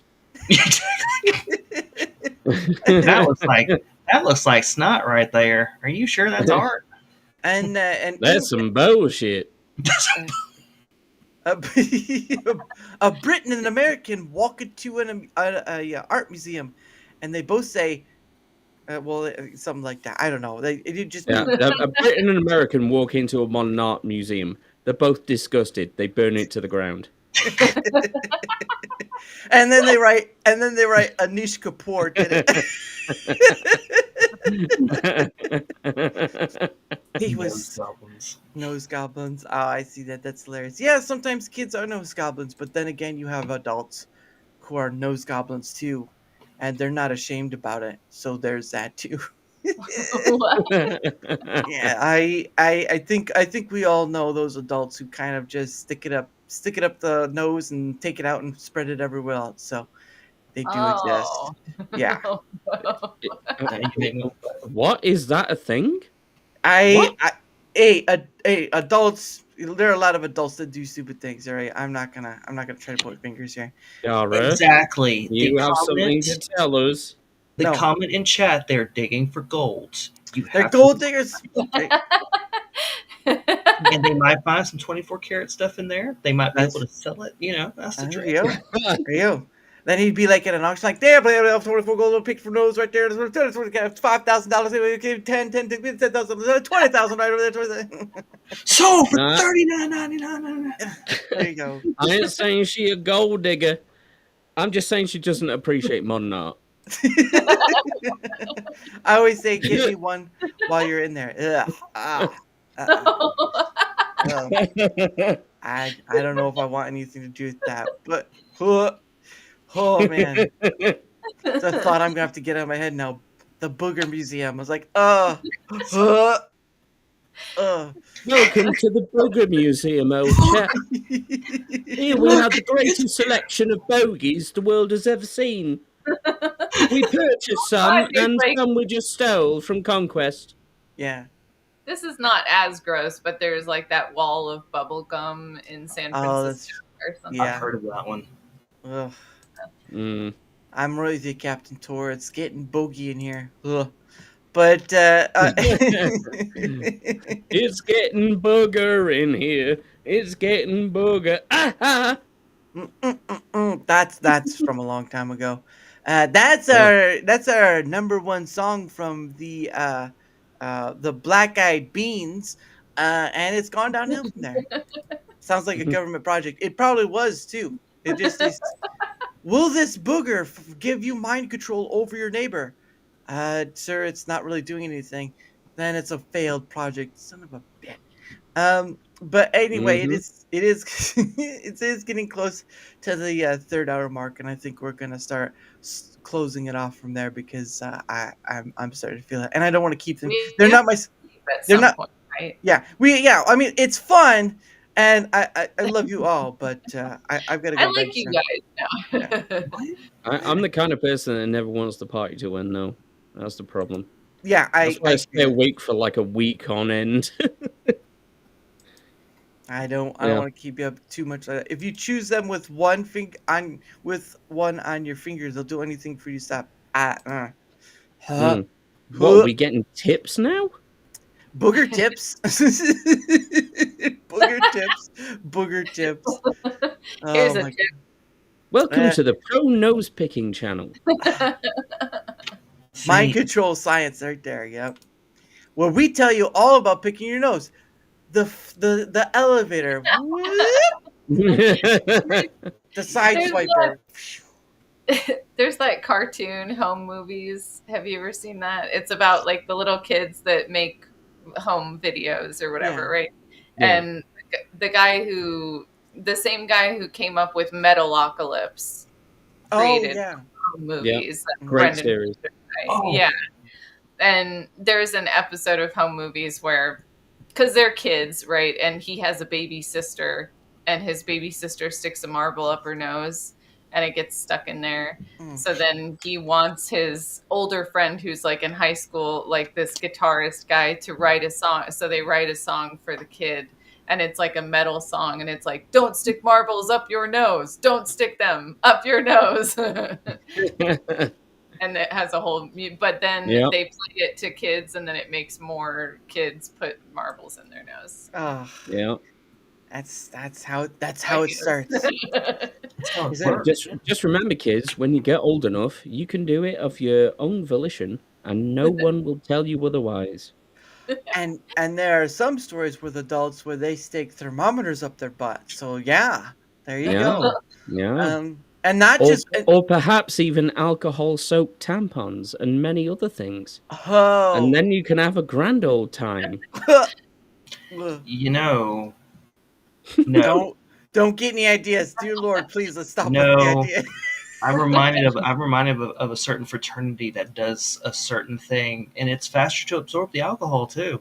Yes. Oh, I can't drink, so ugh. I have heard Welcome of that. to That's story very time, and That's very Ugh. sad. It's like sad that like, well, yeah, I've the seen origin. I've met people like this that want to get like the most fucked up or whatever. But You want to know this? You want to know Yeah. the sad part about it is that it was a fraternity in Tennessee, and it was a doctor who had graduated from whatever university. I think it was from Tennessee. We're just gonna say it was, and the doctor was telling them like, oh yeah, if you do this because they'll absorb faster. So one of the initiations was basically, hey, you're now this fraternity now. Guess what? You're gonna do some chugging. So I think a Mhm. couple of that's people where got. that came from. I remember there were a bunch of jokes about that for a while, and Butt chugging. Butt Oh, chugging. no. It was Ugh. the pikes, Oh, that could really kill a guy. That's really sad. and I- thankfully I have friends who were in Pike down in this area, and they've been like, no, we've never done any butt chugging. However, people have put Xanax in stuff, so let's You hear Welcome horror to Drug Addiction Tips with Daramouthe. Look, I used look, to work at a health food store, and there was a lady that would tell me that she put garlic. She would put garlic cloves in her butt to like oh. I mean, to be was she healthier. single? I mean, it's healthier than alcohol. She has to be 'Cause like I'm Italian. pretty sure the the garlic is going to taste better than what's going to be there otherwise. Well, she was safe from vampires. She told me. So. No vampire's gonna go near her butt now. Well, hey, wait. If you think about it from a scientific perspective, the garlic oil will be absorbed into her body. Therefore, with the garlic oil absorbed into her body, she is now rendered much more protected against vampires. Garlic pheromones. Boom. Why do aliens She travel? was millions of actually a light years? genius the whole time. She was brilliant. She was hillbilly genius, is what it sounds like. Why do aliens travel millions of light years just to probe our butts? Is there a butt shortage where they live? Maybe they don't have any butts. Maybe they're just Bro, buttless. anal is universal. Oh my, what did I just walk into? Well, it's like weird that we would do that in medicine, right? We do that with like animals and children and whatever to check their temperature, and Yeah. it would be really weird if it was just like the way that they scanned our health. Like it's just the easiest way to like figure out where you're at. Like, Well, is this thing... that's also a scene in Idiocracy. Oh, that's right. Yeah, you have one up the butt, and then you put one in your mouth, and then the guy got mixed up. Right.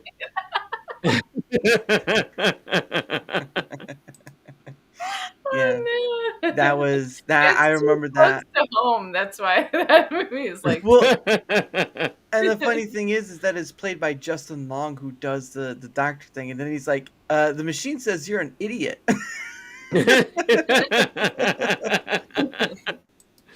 Oh Yep. goodness, yeah, that I remember, but it's funny because it's sort of lend itself to credence of, because that was done by Mike Judge. So if anyone doesn't know, Idiocracy was directed by Mike Judge, who was also the creator of Yep. Beavis and Butthead, King of the Hill, Yep. which I believe they're bringing that back, to be honest. But Office Space as well. Office Space as well. There you have that. Yep. And the thing of it is that there are some things from it that people say it's sort of like a future prophecy sort of thing, because again, you do have people who do kind of act dumb in that essence, and even though it's not like to the point where you have machines where you don't need doctors per se, but I mean you already have where it's grok. You can put your x-ray into it and it will tell you if it's good or not. Or if there's broken whatever, or people have been using it to get a second opinion on doctor stuff and to ask the right questions. So you are kind of reaching. The only part I'm not seeing though is Starbucks turning into Starbucks. So there's that. Oh yeah. Yeah. That's a good Yeah. one. Yeah. I'd like a full body Starbucks, please. Can I get Mhm. the can I get the can I get the frappe Starbucks? That's not what a Starbucks is. I left from the doctor when the doctor walked in and said, "What's up, E's essay?" Essay. Yeah. Oh goodness. Oh Lord. Essay. Essay of no, but it just reminds me of that one South Park episode where everyone started eating food up their butt and crapping out their mouth. So there Yeah. was Yeah. Yeah. It's like the degradation of civilization or whatever, it's just oh like, Pretty much. Yeah. we're already way past that point. It's too late. oh yeah. It's too late. No, I know. We're It's in a decline. Like it's in a decline. It's like or a peak, I guess, from which there's a steep decline. Yeah. was a Yeah. prophecy. Yep, some people have said that. So it's a complete. It's a the degeneracy is high. Degeneracy is Suppose high, this. and What if we imagine something better, but we haven't imagined it yet? But like that could be like the future now, and like there is potential that something could change mm, everything. yeah. Yeah. I like to think of. I like to just think of like, oh, I'll just think of something else. But no, get the boat. So it seems it would be safe to bet, right, that humanity is on a decline and the world's gonna explode or whatever it is, but like there's still a chance. I'm still hopeful. I'm like that guy, but with faith or what optimism or whatever is that I still have to be optimistic that like I can't. I'm definitely not Yeah. smart enough to rule out like That's what's Yeah. all No. potential. Yeah. Definitely. Because I mean, we all have that for wanting hope for things to get better, but that's really a personal deal, and a lot of people don't want things to get Well, better. I mean, some of it is just like so delusional that Mm. it's unhealthy for somebody to even want it. Like if people were to like evaluate like their motivation. That's you, Tracy. Your mic blew up on us. Oh. It was no, it's all right. No, it was just like it heard a loud fan noise. I'm like, are you right over there? Yeah, it was just a very loud fan noise. That's what we heard. You're touching your mic a little too much. I'm a little worried. Like you're like handing your mic a little too Well, every time I'm trying to like clear my throat, I keep muting, and I'm like, okay, nobody needs to hear that, that sort of Yeah. thing. Well, that's what I do that's what I do with burping, so I understand. But anyway, it is the 3 hour mark, and I think we're gonna start heading off because some of these people look like they need a pillow, and I need a pillow too, so I'm not gonna judge them. But anyway, grow your hair in palms and keep. You see, you look, he's a whiskey piece calling you out there, Tracy. He's calling you out. It's on screen right there. Look at that.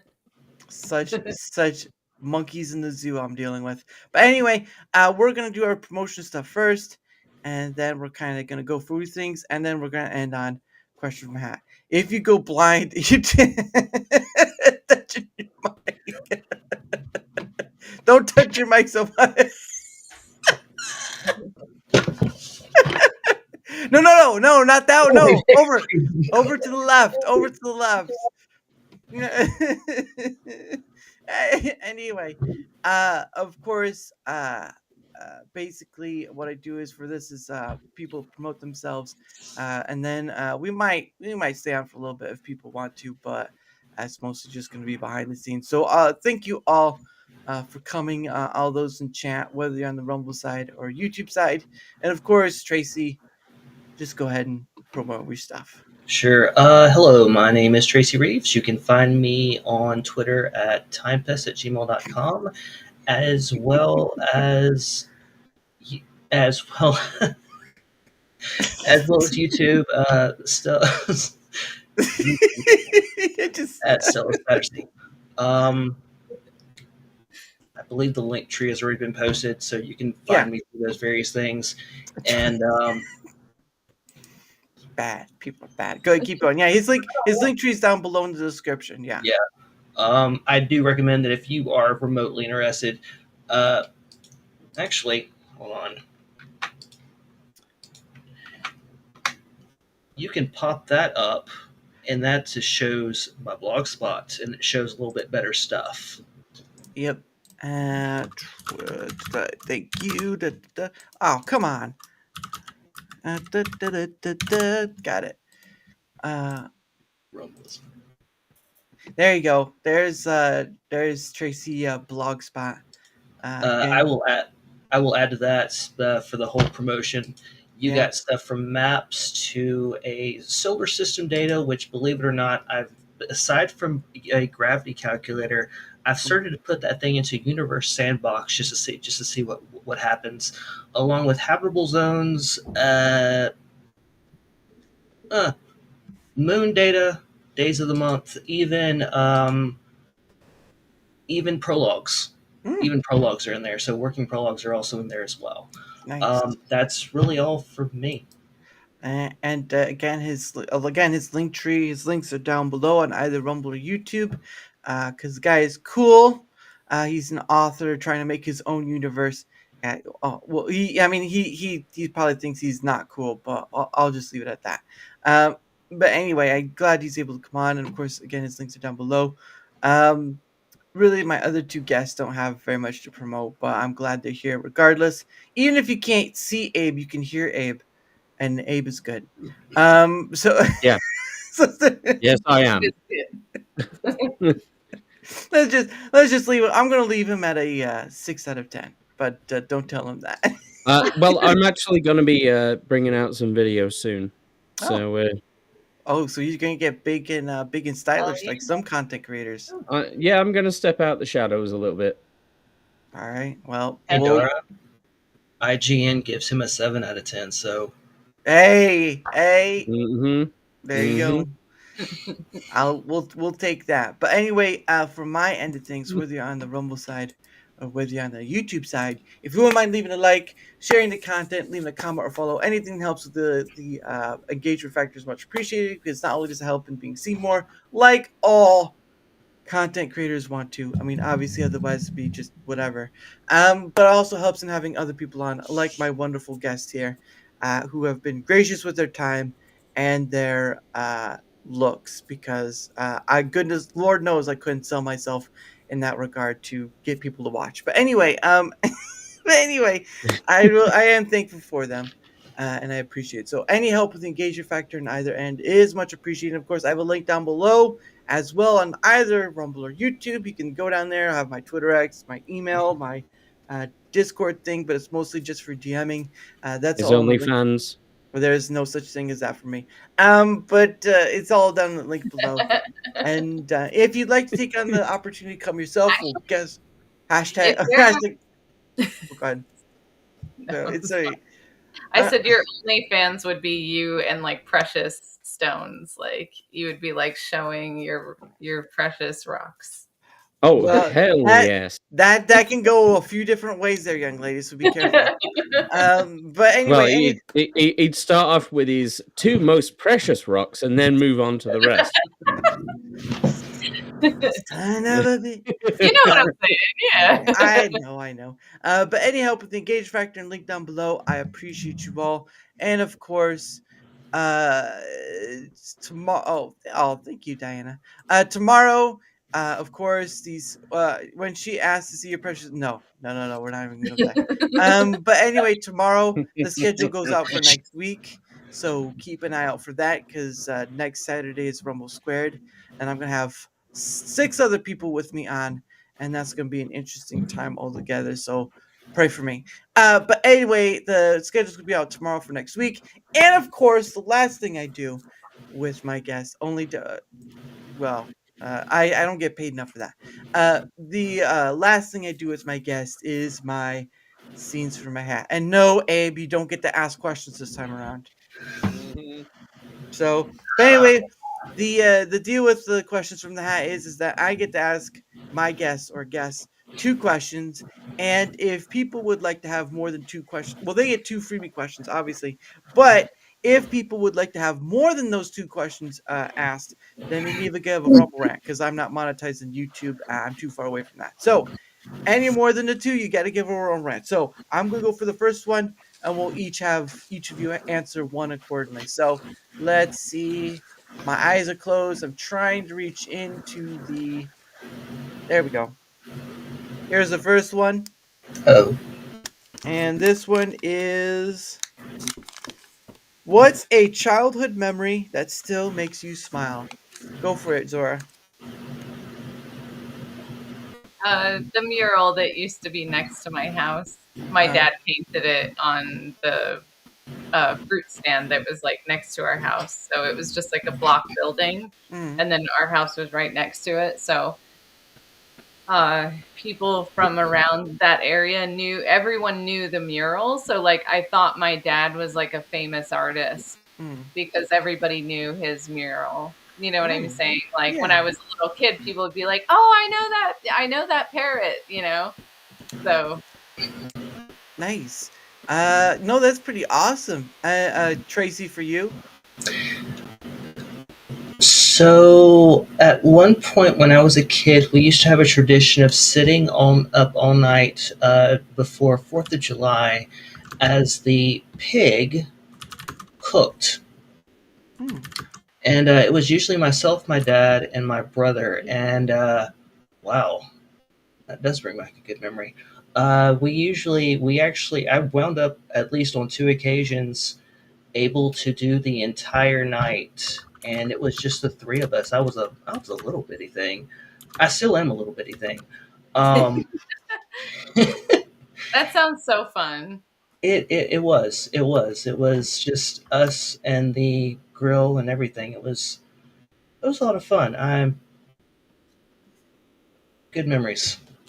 nice. And of course, Abe. Uh, I remember one distinct memory from when I was younger, and it was me playing in this area that was like a mix of sand and really lush grass. Mm, And I used to love rolling around in the sand and then rolling around in the grass. mm, And it was such a sunny day. It was just beautiful. yeah. Yeah. It was one of those days that just made you feel so glad to be alive. Mm, Yeah. Those are good. awesome. And of course, the next one, unless someone gives a rumble rant. This one.